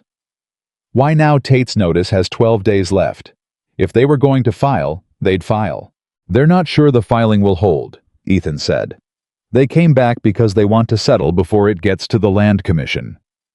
They'd rather buy you out at a price that looks fair than have a judge look at what they've been doing across this county." She absorbed that. Her chin came up slightly, not arrogance, resolution. "Then they're afraid of the commission filing," she said. "Yes," he said. "Which means we're more right than we knew." She smoothed the front of her dress, not nervously, just the gesture of a woman preparing to conduct business. "Come in with me," she said. "Are you sure Hargrove's going to—" "I'm sure," she said. "You know the water law better than I do. If he tries to misrepresent the statute, I need someone who'll catch it." She looked at him directly. "You've earned the right to be in that room." He held her gaze for a moment. Then he followed her out to the porch. Hargrove made his pitch with the polished efficiency of a man who had made it before and expected it to work. Ridgeline, he explained, was prepared to withdraw the water rights notice entirely in exchange for a negotiated easement on the south pasture water access, a defined corridor, a reasonable annual fee paid to Miss Reynolds, and a release of any counterclaims. He made it sound generous. "Which parcel of the south pasture?" Abigail asked when he finished. Hargrove produced a map. The easement corridor he indicated ran directly through the old spring bed, the redirected spring that Ethan had identified, the low ground that had been flooding the south pasture for years, the one with the stones underneath it. Ethan looked at the map, looked at Tate. Tate was watching Abigail with the careful attention of someone monitoring for uncertainty. "Mr. Hargrove," Ethan said, "the easement corridor you've drawn runs through an area of this property that has a documented drainage issue. That drainage issue corresponds to a redirected historic spring. The redirection occurred during the period when Ridgeline held the adjacent eastern parcel." He said it level, factual, conversational. "If Ridgeline acquires a water easement through that corridor, they'd have legal access to undo the redirection. That would restore the spring flow to land they'd control by easement, not to Miss Reynolds's pasture." Hargrove's expression didn't change significantly, which was itself significant. A man caught off guard shows something. A man who isn't caught off guard shows nothing. "I'm not sure what you're suggesting," Hargrove said. "I'm suggesting the easement corridor isn't incidental," Ethan said. "It's the point." Tate spoke for the first time. "Caldwell, you're a ranch hand. This is a legal matter and he manages operations," Abigail said in a tone that closed the door on that sentence. She looked at Hargrove. "I'm not signing an easement agreement. Not this one, not any version of it." She folded her hands in her lap. "I'm also not interested in withdrawing counterclaims I haven't yet filed. That offer assumes I have something to hide. I don't." Hargrove recrossed his legs. "Miss Reynolds, the water rights filing is a matter of public record, which I'm fully prepared to address at the county land office," she said pleasantly. "I've had 30 years of continuous beneficial use documented from 1868 to the present. I have the prior appropriation declaration filed by my predecessor. I have the chain of title on the adjacent eastern parcel for the relevant period."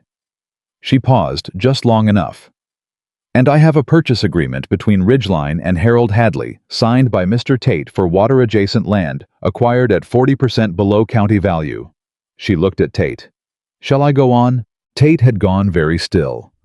Hargrove was doing the rapid internal calculation of a man whose case has just changed shape on him. "Where did you obtain the Hadley?" "From Mrs. Hadley," Abigail said, "who kept every document from that transaction because her husband told her to. Harold Hadley was a careful man." She held Hargrove's gaze. "I intend to file with the Territorial Land Commission, Mr. Hargrove. Not just on the water rights question, but on the pattern of acquisition this company has conducted across this county. I believe the commission will find it interesting." The porch was very quiet. Hargrove looked at Tate. Tate looked at the floor. Something had broken between them in the last 60 seconds, the way ice breaks not all at once, but along invisible lines that had been there all along. "We'll need to consult with our principals," Hargrove said, and his voice had lost its polished ease. "Of course," Abigail said. "You know where to find me." They left. The wagon was out of the yard in 2 minutes. Thomas appeared from around the corner of the house where he had absolutely not been listening. "Did it work?" he asked. "We'll see," Abigail said. "It worked," Thomas said with certainty, and went back around the corner. Abigail turned to Ethan. Something in her expression had shifted. Not relief, not triumph, but the particular look of a person who has spent weeks building toward a moment and has now seen whether the structure holds. "The Hadley document," she said quietly. "That was the piece they didn't know we had." "Cole found it," Ethan said. She looked toward the barn, where Cole was working the morning tasks with the unhurried competence he'd been developing for 3 weeks. "I'll talk to him," she said. "He'd appreciate that." She went to find Cole. Ethan stood on the porch and watched the dust from Hargrove's wagon settle on the road, and thought that the next 7 days were going to determine everything, and that the filing had to be perfect, and that it would be, and that he was not afraid of the work, or the outcome, or what came after. He thought that last thing carefully, and then thought it again. 3 days before the filing deadline, Whitmore came back. He came alone this time without Burgess, and he came in the evening when the work was done, which was a different kind of visit than the daytime call, and meant something different. Ethan was at the fence line doing a final check on the north pasture repair when Whitmore rode past, and Whitmore saw him, and something crossed Whitmore's face that was not the comfortable confidence of the earlier visit. Ethan watched him ride to the house, and then walked back slowly, not hurrying, arriving on the porch 5 minutes after Whitmore did. Abigail was standing. Whitmore was not quite as settled in his manner as he'd been 3 weeks ago. He looked at Ethan when he arrived, and this time the look was longer and less dismissive. "I heard you went to see Avery about the Eastern parcel ownership history," Whitmore said. He said it to Abigail, but his eyes went to Ethan when he said it. "I did," Abigail said. "I want you to know I didn't have any part in what Ridgeline did to the drainage on your south pasture," Whitmore said. He said it quickly, which was itself a kind of answer to a question nobody had asked him yet. "I knew Ridgeline held that parcel. I didn't know what they did with the boundary work." Abigail looked at him steadily. "But you knew Tate's offers weren't what they appeared," she said. Whitmore's jaw tightened. "I knew they were low," he said. "I didn't know the full." He stopped. Tried again. "Jennings came to me after he sold. He felt like he'd gotten a fair deal. I had no reason to think otherwise at the time." "And now?" Ethan asked. Whitmore looked at him. "Now I've heard what you found in the south pasture, and I've heard about the Hadley situation." He was quiet for a moment. "What are you going to do with the Territorial Commission filing?" "File it," Abigail said. "The whole pattern, all the properties. Every documented instance," she said, "which at this point includes this ranch, the Hadley parcel, and the Jennings property. If there are others, the Commission will have the authority to find them." Whitmore was very still. "I steered Burgess toward buying that eastern parcel from Ridgeline," he said quietly. "They came to me first, and I said Burgess was looking for land. I thought I was doing a neighbor a favor." He let out a slow breath. "If it comes out that the parcel was used for the boundary work, it's going to come out," Ethan said, not unkindly but plainly. "The chain of title is already in the filing.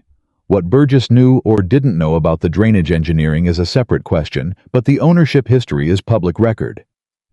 Whitmore looked at Abigail. Something in him had gone quiet in the way of men who are reckoning with something they'd rather not reckon with. "I told you that you didn't need headaches," he said. "That Caldwell was trouble." "You did," she said. "I was wrong on both counts." He said it with the difficulty of a man who doesn't say things like that easily. "About Caldwell, at least I was wrong." He settled his hat on his head. "If you need anyone to testify to the drainage situation, I've seen that south pasture flooding for 3 years. I know what it's cost you. I can say so." Abigail regarded him for a long moment. "I'll let you know," she said. He nodded and left. Ethan and Abigail stood on the porch together after his horse was gone, and the evening was quiet around them. "He feels guilty," she said. "Yes," Ethan said. "That's useful." "It is." He paused. "It's also real. He was careless, not malicious. There's a difference." She looked at him sideways. "You're more generous with him than I am." "You have more reason not to be," he said. "That's fair." She looked down the road where Whitmore's horse had gone. "I'm going to need his testimony," she said. "For the south pasture flooding timeline. His corroboration adds weight to the drainage engineering claim." "I know." "Can you talk to him? He'll be more comfortable with the specifics if it comes from you." He looked at her. "You're asking me to prepare a witness. I'm asking you to have a conversation with a neighbor who has relevant information," she said, entirely composed, "which is within your operational authority." The corner of his mouth moved. "I'll talk to him tomorrow," he said. She turned to go inside, then stopped with her hand on the doorframe. "Mr. Caldwell," she said. 8 days. He looked at her. They both understood what the number meant.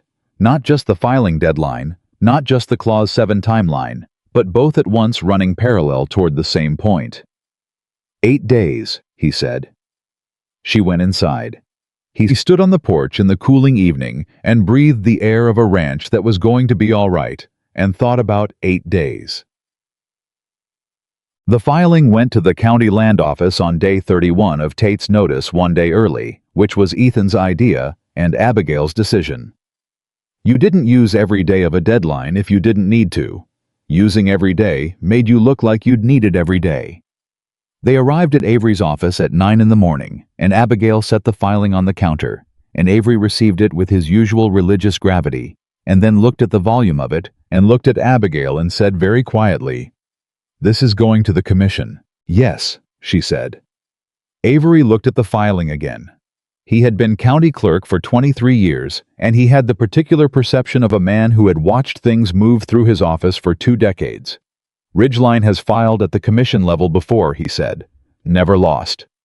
"They've never had someone document their eastern parcel work before," Abigail said. Avery looked at Ethan.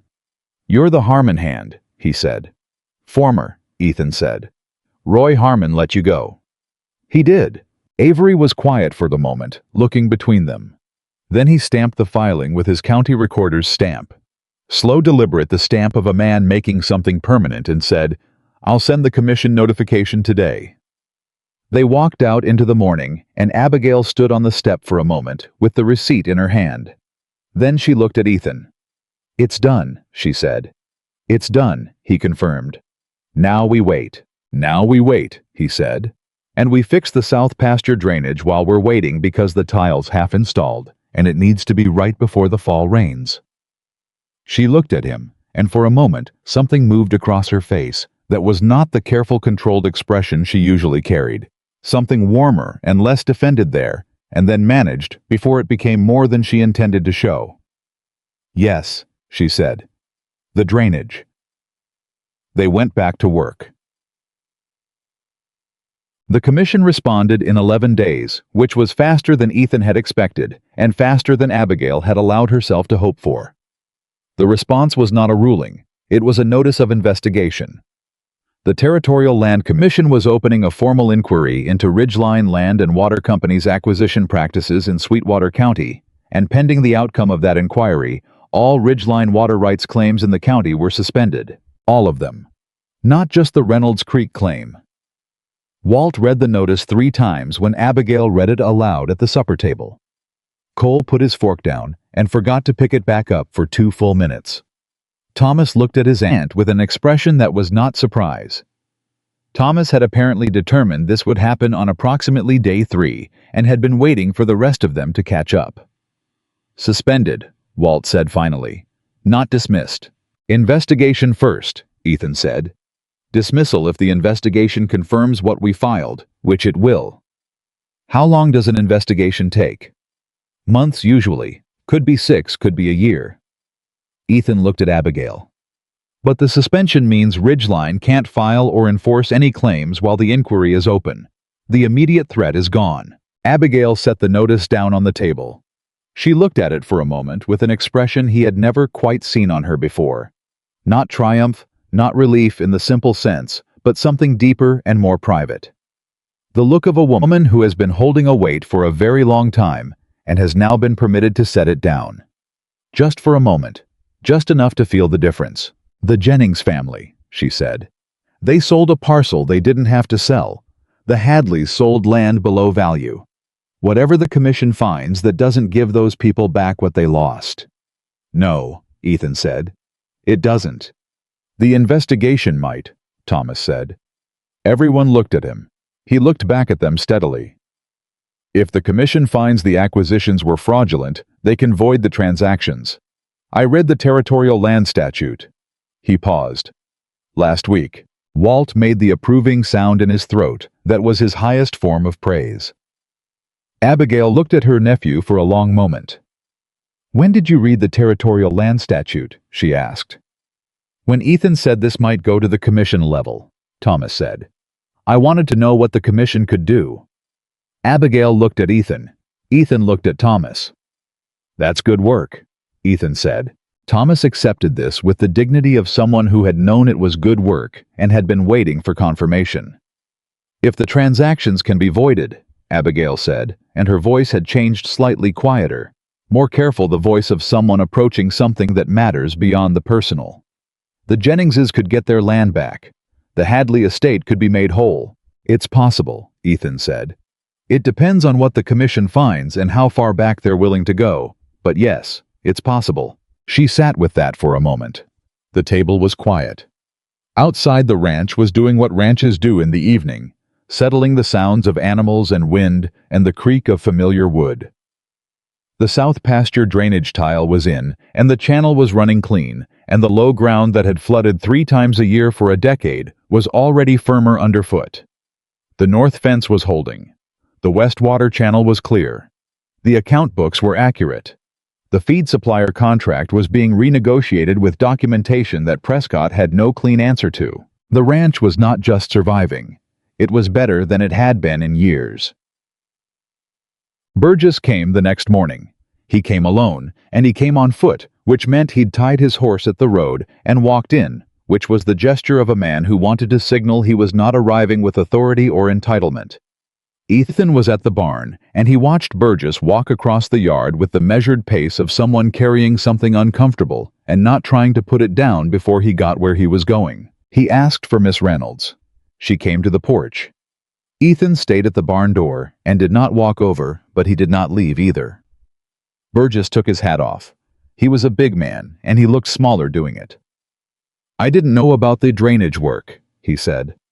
"When I bought that eastern parcel from Ridgeline, I didn't know what they'd done on the boundary." He turned the hat in his hands. "I want to say that plainly. I believe you," Abigail said. She said it without warmth, but without hostility, either the measured fairness of a woman who draws distinctions and means them. "I steered people toward Tate's offers," Burgess said. "Not because I knew what Ridgeline was, because they paid me a finder's arrangement 2% of any acquisition they completed in the county on properties I introduced to them." He looked at his hat. "I thought I was doing good business. I didn't ask enough questions about what kind of business they were doing." 2%, Abigail said quietly. The calculation behind her eyes was swift and precise. "You introduced Ridgeline to the Jennings family?" "Yes." "And the Hadleys?" "Yes." She was quiet for a moment. "Were there others?" Burgess was quiet for long enough that the answer was in the quiet before he gave it. 3 others. 2 of them sold parcels. 1 of them walked away from Tate's offer." He looked up. "I didn't know what I was introducing them to. I know that's not an excuse." "No," she said. "It's not." She looked at him steadily. "The commission investigation is going to find your name in the acquisition chain. Your finder's arrangement will be discoverable." "I know." "You could go to the commission now," she said. "Voluntarily. With everything you know about Tate's operation and the properties he approached through you. That's a different position than having them find you." Burgess looked at her for a moment. Something in his face shifted the particular shift of a man who has been offered a harder and more honest path, and is deciding whether he's the kind of man who takes it. "You'd recommend that?" he asked. "I'd recommend you talk to a lawyer today," she said. "And I'd recommend you be honest with whatever you find when you get there." He put his hat back on, looked at Ethan across the yard. "Caldwell," he said. Ethan looked at him. "You called this right," Burgess said. "From the beginning. I was one of the people telling her she didn't need you around." He paused. "I was wrong." Ethan said nothing for a moment. Then, "Go talk to a lawyer, Mr. Burgess." Burgess nodded and walked back the way he'd come across the yard and down the road. A big man looking smaller than his size and more honest than he'd been when he arrived.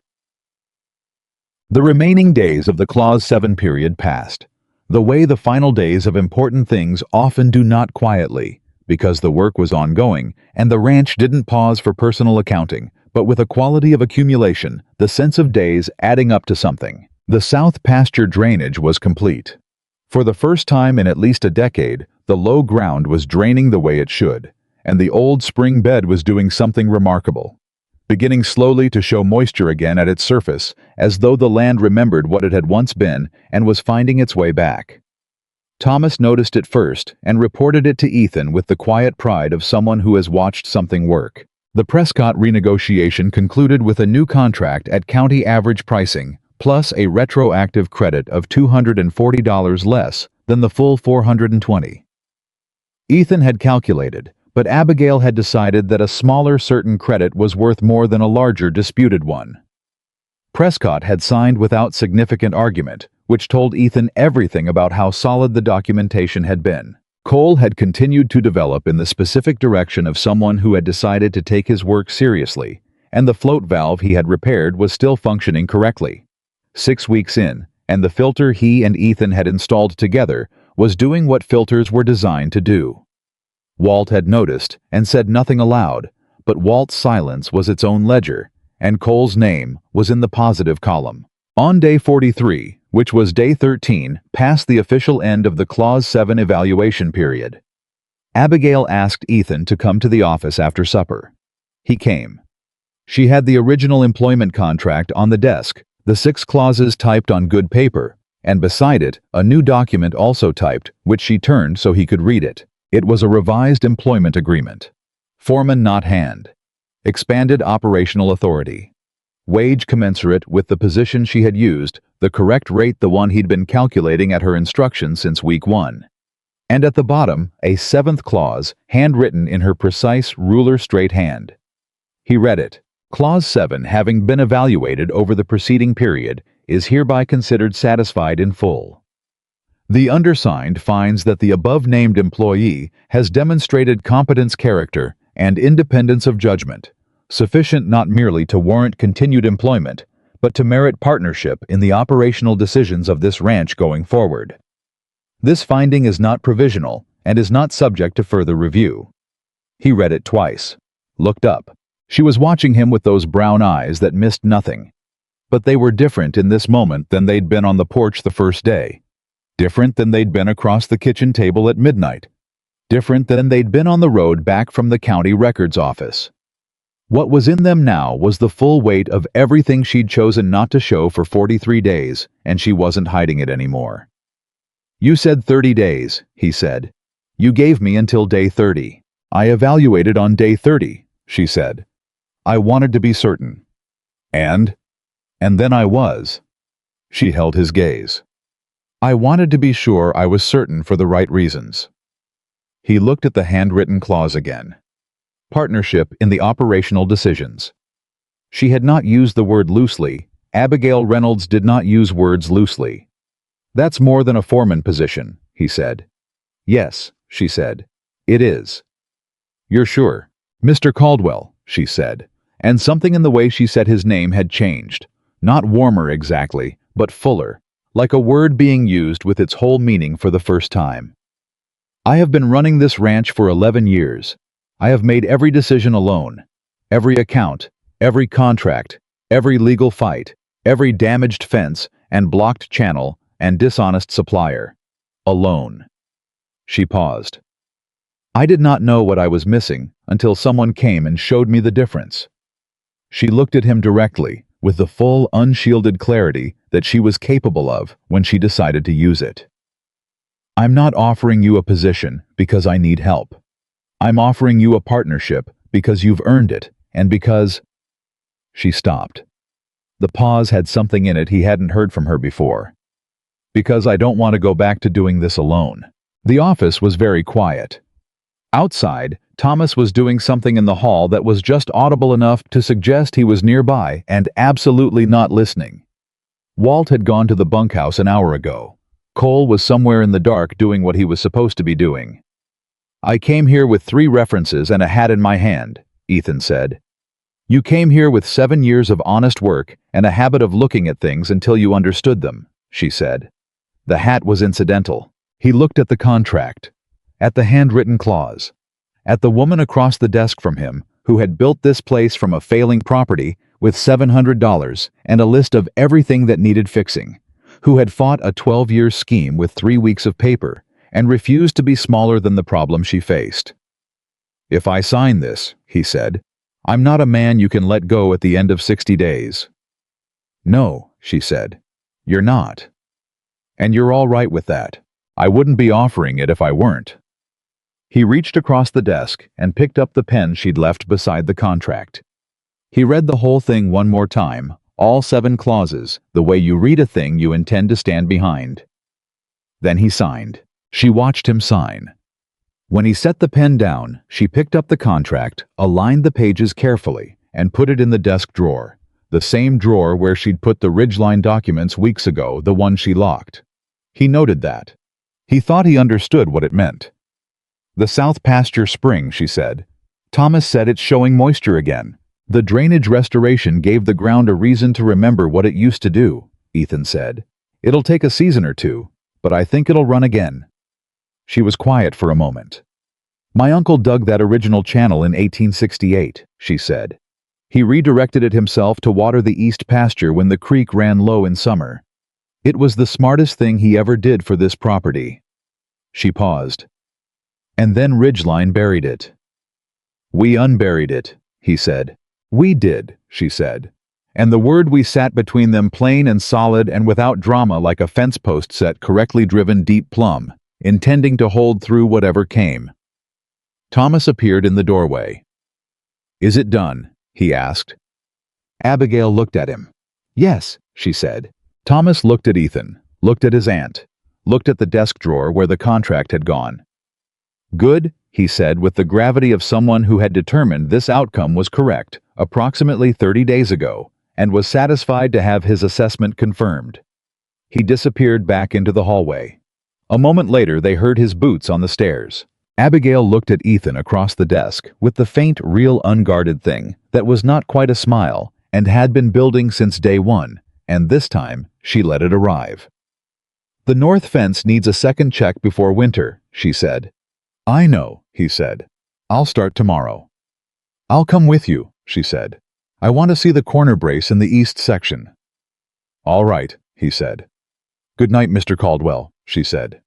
Good night, Miss Reynolds, he said. He walked out of the office and through the quiet house and out into the cold night air of the ranch, and the stars were out over the Wyoming ridge, and the cattle were settled, and the water was running clean in the west channel, and the south pasture was draining the way it was supposed to drain, and somewhere under the frost line, an old spring was remembering the direction it used to run. He stood in the yard for a long moment in the cold, and thought about a woman who built things from nothing and refused to let them be taken, and had looked at him across a porch railing on his first day, and seen something worth the trouble of Clause 7. He thought he understood now what she'd been looking for. I thought he might spend a considerable amount of time making sure she'd been right, and he started the next morning the way he started every morning before the sun was fully up and before anyone else was moving with his boots on and his mind already running the day's work ahead of his body. The north fence, east section corner brace was exactly what he'd suspected. The post had shifted 2 inches off plumb over the winter freeze-thaw cycle, which was enough to compromise the tension on 3 adjacent sections if left unaddressed. He had the tools out and was already working when he heard her come across the yard. She didn't say good morning. She looked at the brace, looked at the angle, looked at what he was doing to correct it, and said, 2 inches, just under. I would have missed that until spring. It would have shown up in the wire tension by February, he said. The west sections would have started sagging. She crouched and looked at the base of the post, the way she looked at everything fully, without hurry making the information hers. How do you see things like that? She asked. Not admiration, genuine inquiry. I don't see them, he said. I look for them. There's a difference. She was quiet for a moment watching him work. 11 years at the Harmon place, she said. You were looking for things Roy didn't want found. Looking is a habit, he said. The looking doesn't know whether what it finds is convenient. No, she said. It doesn't. She stood. I'll check the south sections while you finish here. Call if you need a second pair of hands on the brace. She walked the fence line without waiting for an answer, and he watched her go for just a moment. The particular walk of a woman who knows her own land and moves on it with authority, and then went back to the post. The brace was plumb by 7:30. The day had barely started. The Commission's preliminary findings arrived on a Thursday, 6 weeks after the filing, in an envelope addressed to Miss Abigail Reynolds that Avery sent by special rider rather than regular post, which told them something before they opened it. Ethan was in the barn when Thomas came running.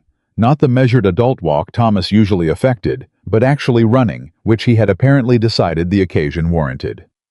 Letter from the Commission, Thomas said, breathless. Special rider.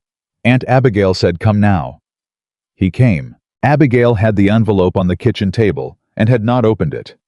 She was standing with her hands at her sides and her face very composed, which he had learned meant the opposite of calm. It meant the feeling was large enough that the composure was doing serious work. "Open it," he said. She opened it. She read it. He watched her face for the information before she gave it to him in words, because her face, even controlled, told the truth a half-second before she chose to. What he saw was not relief. What he saw was something larger than relief, the look of a person whose understanding of the shape of a fight has just been confirmed as correct in every particular, which is a different feeling than simply winning. She set the letter on the table and turned it so he could read it. The commission had completed its preliminary investigation. It had found sufficient evidence of a coordinated pattern of fraudulent acquisition, targeting water-adjacent properties in Sweetwater County. Ridgeline Land and Water Company's operating license in the Wyoming Territory was suspended pending full hearing. All Ridgeline water rights claims were dismissed. The commission was referring the matter to the Territorial Attorney General for consideration of criminal fraud charges against named principals of the company, including Gerald Tate. And at the bottom of the findings, in the formal language of the commission, the Reynolds Creek Ranch water rights were confirmed as valid under prior appropriation doctrine, with continuous beneficial use, established from 1868 to present. Established. Confirmed. Not pending. Not provisional. Done. "The Jennings family," Abigail said. Her voice was very steady.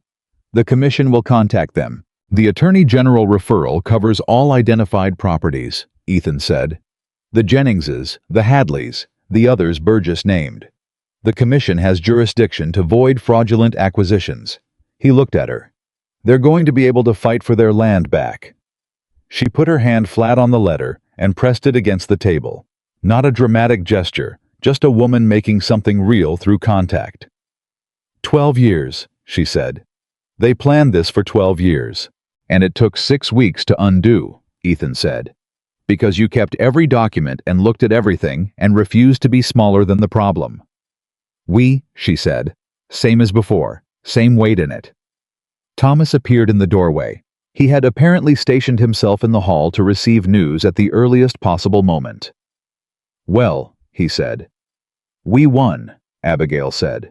Thomas nodded once with the deep satisfaction of someone who had conducted his own analysis and found it confirmed. "I'll tell Walt," he said, and his footsteps were faster than usual going to the door. Abigail looked at the letter one more time. Then she folded it carefully along its original creases and put it in the desk drawer, the locked one with the contract and the Ridgeline documents and the chain of title, and locked it. Then she looked at Ethan, and for the first time in 43 days of working alongside her, he saw her let everything she'd been carrying show at once. Not collapse, not weakness, but the full honest weight of 11 years of running a place alone and fighting a fight she hadn't known she was in, and winning it with the help of a man who'd shown up in her yard with dust on his boots and refused to tell her what she wanted to hear. "Thank you," she said, plain and direct the way she said everything. "This ranch did the work," he said. "We just made the case." "That's not what I mean," she said. He held her gaze and knew exactly what she meant. "I know," he said. Whitmore came that afternoon. He had been to the commission voluntarily, had provided testimony about Ridgeline's operating methods in the county, and had done it with the uncomfortable courage of a man who understood he was doing it for the wrong reasons, made right. He stood on the porch and told Abigail that the commission had noted his cooperation. "Will it help you?" she asked. "With the commission, possibly. With myself." He shook his head. "I sent people to Gerald Tate. I told myself I was doing neighbors a favor. I was making 2% and not asking questions." He looked at his boots. A man who doesn't ask questions when it's convenient not to is a man who's made a choice about what he's willing to see. "Yes," Abigail said, simply. "I'm sorry," he said, "for telling you that you didn't need Caldwell around, for thinking that a woman running a ranch alone was a situation that needed managing from outside." He glanced at Ethan. "I was looking at the wrong things." "You're looking at the right ones now," Ethan said. "That counts for something." Whitmore put his hat on. He almost said something else, decided against it, and left. He was halfway down the road when he turned his horse and called back. "The county association meeting is next month. They're going to want to hear about the commission filing, about how it was built." He looked at Abigail. "I think you should present it." She looked at Ethan. Ethan looked at the road. "I think she should," he said. Whitmore rode away. Abigail stood on the porch with the particular expression of someone processing an unexpected addition to their understanding of how they are seen. "He wants me to present to the Ranchers Association," she said. "You built the case that exposed a scheme that was taking land from every water-adjacent property in this county," Ethan said. "They need to know how it was done. They need to know what to look for." He paused. "And they need to know you're the one who found it." "We found it," she said. "You were the one Ridgeline underestimated," he said. "Tell that part of the story. It's the most important part." She was quiet for a moment, looking at the road. "Will you come?" she asked. "To the meeting?" "Yes. If you want me there." "I'm asking, aren't I?" she said with the particular acidity that was her version of warmth, and he had learned to hear the warmth in it, and it no longer surprised him to find that he was glad to. "Then I'll be there," he said. The County Ranchers Association meeting was 3 weeks later in the Sweetwater Community Hall, and it was the largest turnout the meeting had seen in years, because word had moved through the county, the way word moved fast, and with the particular velocity that attaches to stories people need to know are possible. Abigail stood at the front of the room, with her documentation in a leather case, and her posture straight, and her voice carrying clearly to the back row without effort. She laid out the commission case in the same order they had built it: the water rights vulnerability, the drainage engineering, the Hadley acquisition pattern, the chain of title, the filing. She explained each piece and what it meant and how they'd found it. She did not dramatize. She did not embroider. She let the facts carry the weight, which they did easily because the facts were extraordinary on their own. The room was very quiet through most of it. The particular quiet of people learning something that changes how they understand their own situation. When she finished, the first question came from a rancher named Prescott, not the feed supplier, a different Prescott who ran cattle on the North County line. "How did you know to look at the eastern property line?" he asked. "My foreman noticed the drainage pattern didn't match the terrain," Abigail said. She looked at Ethan, who was standing at the back of the room. He looked at ground he wasn't certain was relevant and looked at it anyway. Several heads turned toward the back of the room. Ethan held the attention without moving. "Is this something we should all be checking?" the rancher asked. "Our property boundaries." "Yes," Abigail said. "Every piece of water-adjacent land in this county should be checking 3 things: your water rights filing date under the 1879 statute, your boundary conditions in any area adjacent to previously transferred land, and your commodity contracts against county average pricing." She paused. "If you find anything that doesn't look right, bring it to me. We'll look at it together." The room was quiet again, but differently. Not the quiet of information arriving, but the quiet of a community rearranging its understanding of who among them knew how to look at things. Dale Whitmore, sitting in the third row, said nothing. He didn't need to. The fact that he was there and not contradicting anything was its own kind of statement. After the meeting, 3 ranchers came to Abigail with questions about their own water documentation. She answered 2 on the spot and told the third she'd need to look at his original filing before she could give him an accurate answer, and she would. Ethan stood nearby and said nothing and handled the room the way he handled the ranch, by knowing what needed his attention and what didn't, and directing himself accordingly. On the ride home, Thomas sat between them on the wagon bench and said, "She was the best one there." "She was," Ethan agreed. "I knew she would be," Thomas said. "I know you did," Ethan said. Abigail said nothing. But the line of her shoulders was different than it had been on the ride to the meeting. Something released in them. Something that had been held for a long time and was no longer needed. Ethan saw it and noted it and said nothing because some things were not his to name before they were ready to be named. The spring on the south pasture ran for the first time in living memory on a Wednesday morning in late October. Thomas found it. He came to the house at 7:15 with mud on his boots and his face carrying the expression of a person who has witnessed something they had been told was possible but had not entirely believed until this moment. It's running, he said. Show me, Abigail said. They all went. Walt, Cole, Thomas leading the way. Ethan and Abigail side by side. The spring was not dramatic. A thin, clear thread of water emerging from the ground at the point where the old channel had been moving in the direction of the old bed, finding the path that had been cleared for it. Not a torrent. A beginning. Walt made a sound that was not his usual throat approval.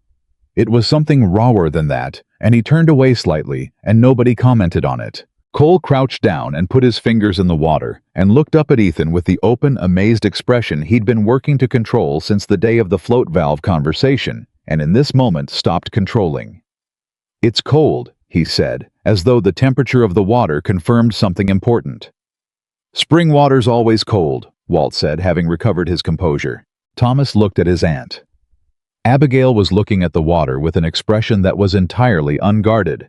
For once, the expression of someone seeing something they'd been protecting, without knowing they were protecting it. The future of a place they'd built from nothing and refused to let be diminished. My uncle dug the original channel, she said. Not to anyone specifically.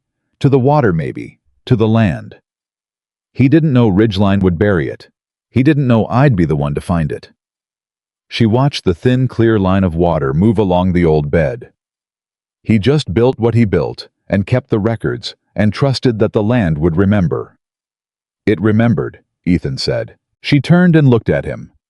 Full direct the way she'd looked at him across the porch railing on day one, but carrying 43 days of everything that had built between them since every document, every early morning, every problem solved correctly, every moment where he had looked at something difficult and refused to look away. Yes, she said. It did. The water ran between them and around them and kept going. The way water does when it has found its proper course without asking permission, without pausing to acknowledge the obstacles that had been cleared, simply moving in the direction it had always been meant to move. He asked her 2 weeks later. Not formally, there was no knee, no rehearsed speech, no occasion manufactured for the purpose. They were at the kitchen table, which was where everything real between them had happened, and the documents were put away, and the lamp was low, and Thomas was asleep upstairs, and the ranch was quiet around them, the way it got quiet in the late evening when the day's work was done, and the day's worry had been set down. He had been thinking about it for some time. Not strategically, not calculating the right moment. Just knowing the way you know when a thing is true and has been true for long enough that saying it has become simpler than not saying it. Abigail, he said. He used her name deliberately. He'd been calling her Miss Reynolds for 2 months, and the change in how he said it now was the whole speech, really. Everything he meant contained in the shift from formal to real. She looked up from her notebook. I'm not going to say this as a business arrangement, he said. And I'm not going to say it because of the ranch or the work or what we built together in the last 2 months. I'm going to say it because you are the most clear-sighted person I have ever known. And because working beside you has made me better at what I do, and more honest about what I am, and because I would like to keep doing that for the rest of my life. He held her gaze. I'd like to marry you, if you're willing. The kitchen was very quiet. Abigail looked at him for a long time. Long enough that another man might have found the silence difficult. He did not, because he had learned that her silences were not vacancies. They were full of thinking, and the thinking was always worth waiting for. You didn't bring a list, she said. No. No clauses. No, he said. What I have to offer is the same thing I had when I showed up at your gate with 3 references. The work. The honesty. The habit of looking at things until I understand them. He paused. And whatever else I've managed to become in the time since.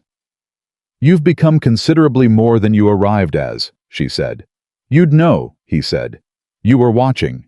Something crossed her face. The real smile, not the near smile, the one that arrived fully and stayed long enough to mean something.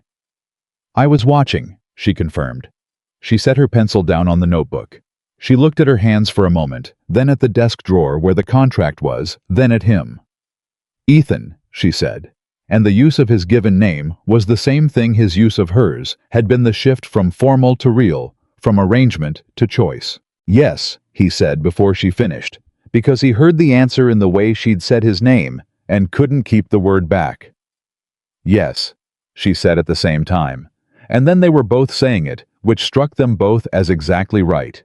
Two people who had spent 2 months finishing each other's arguments and catching each other's errors and standing side by side in front of problems that required both of them to solve, arriving at the same answer at the same moment. Thomas appeared in his doorway.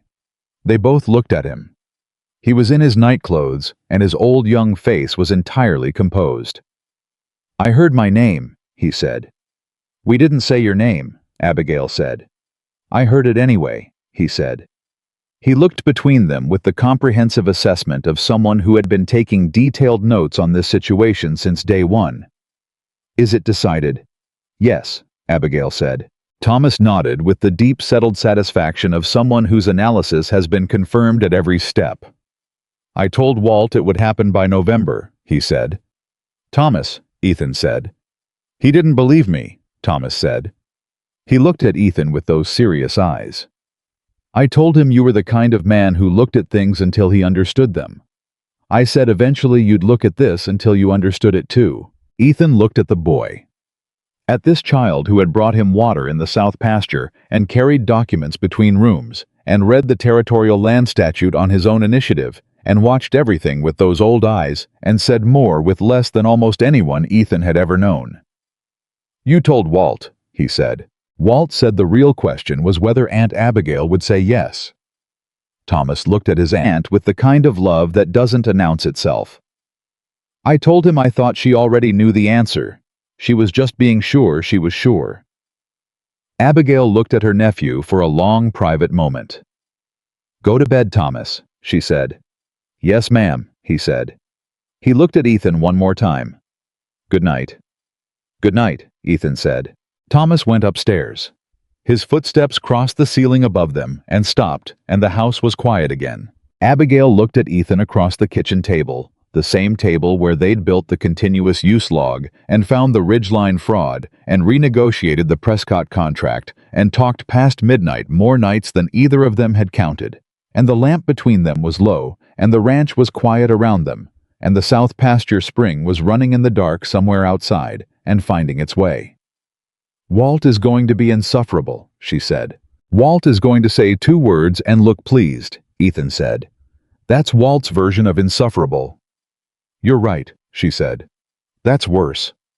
He laughed, a real one, the kind that surprised him slightly, the kind that had been getting easier to find since he'd come to work on this ranch and started spending his days around people who said what they meant and meant what they said.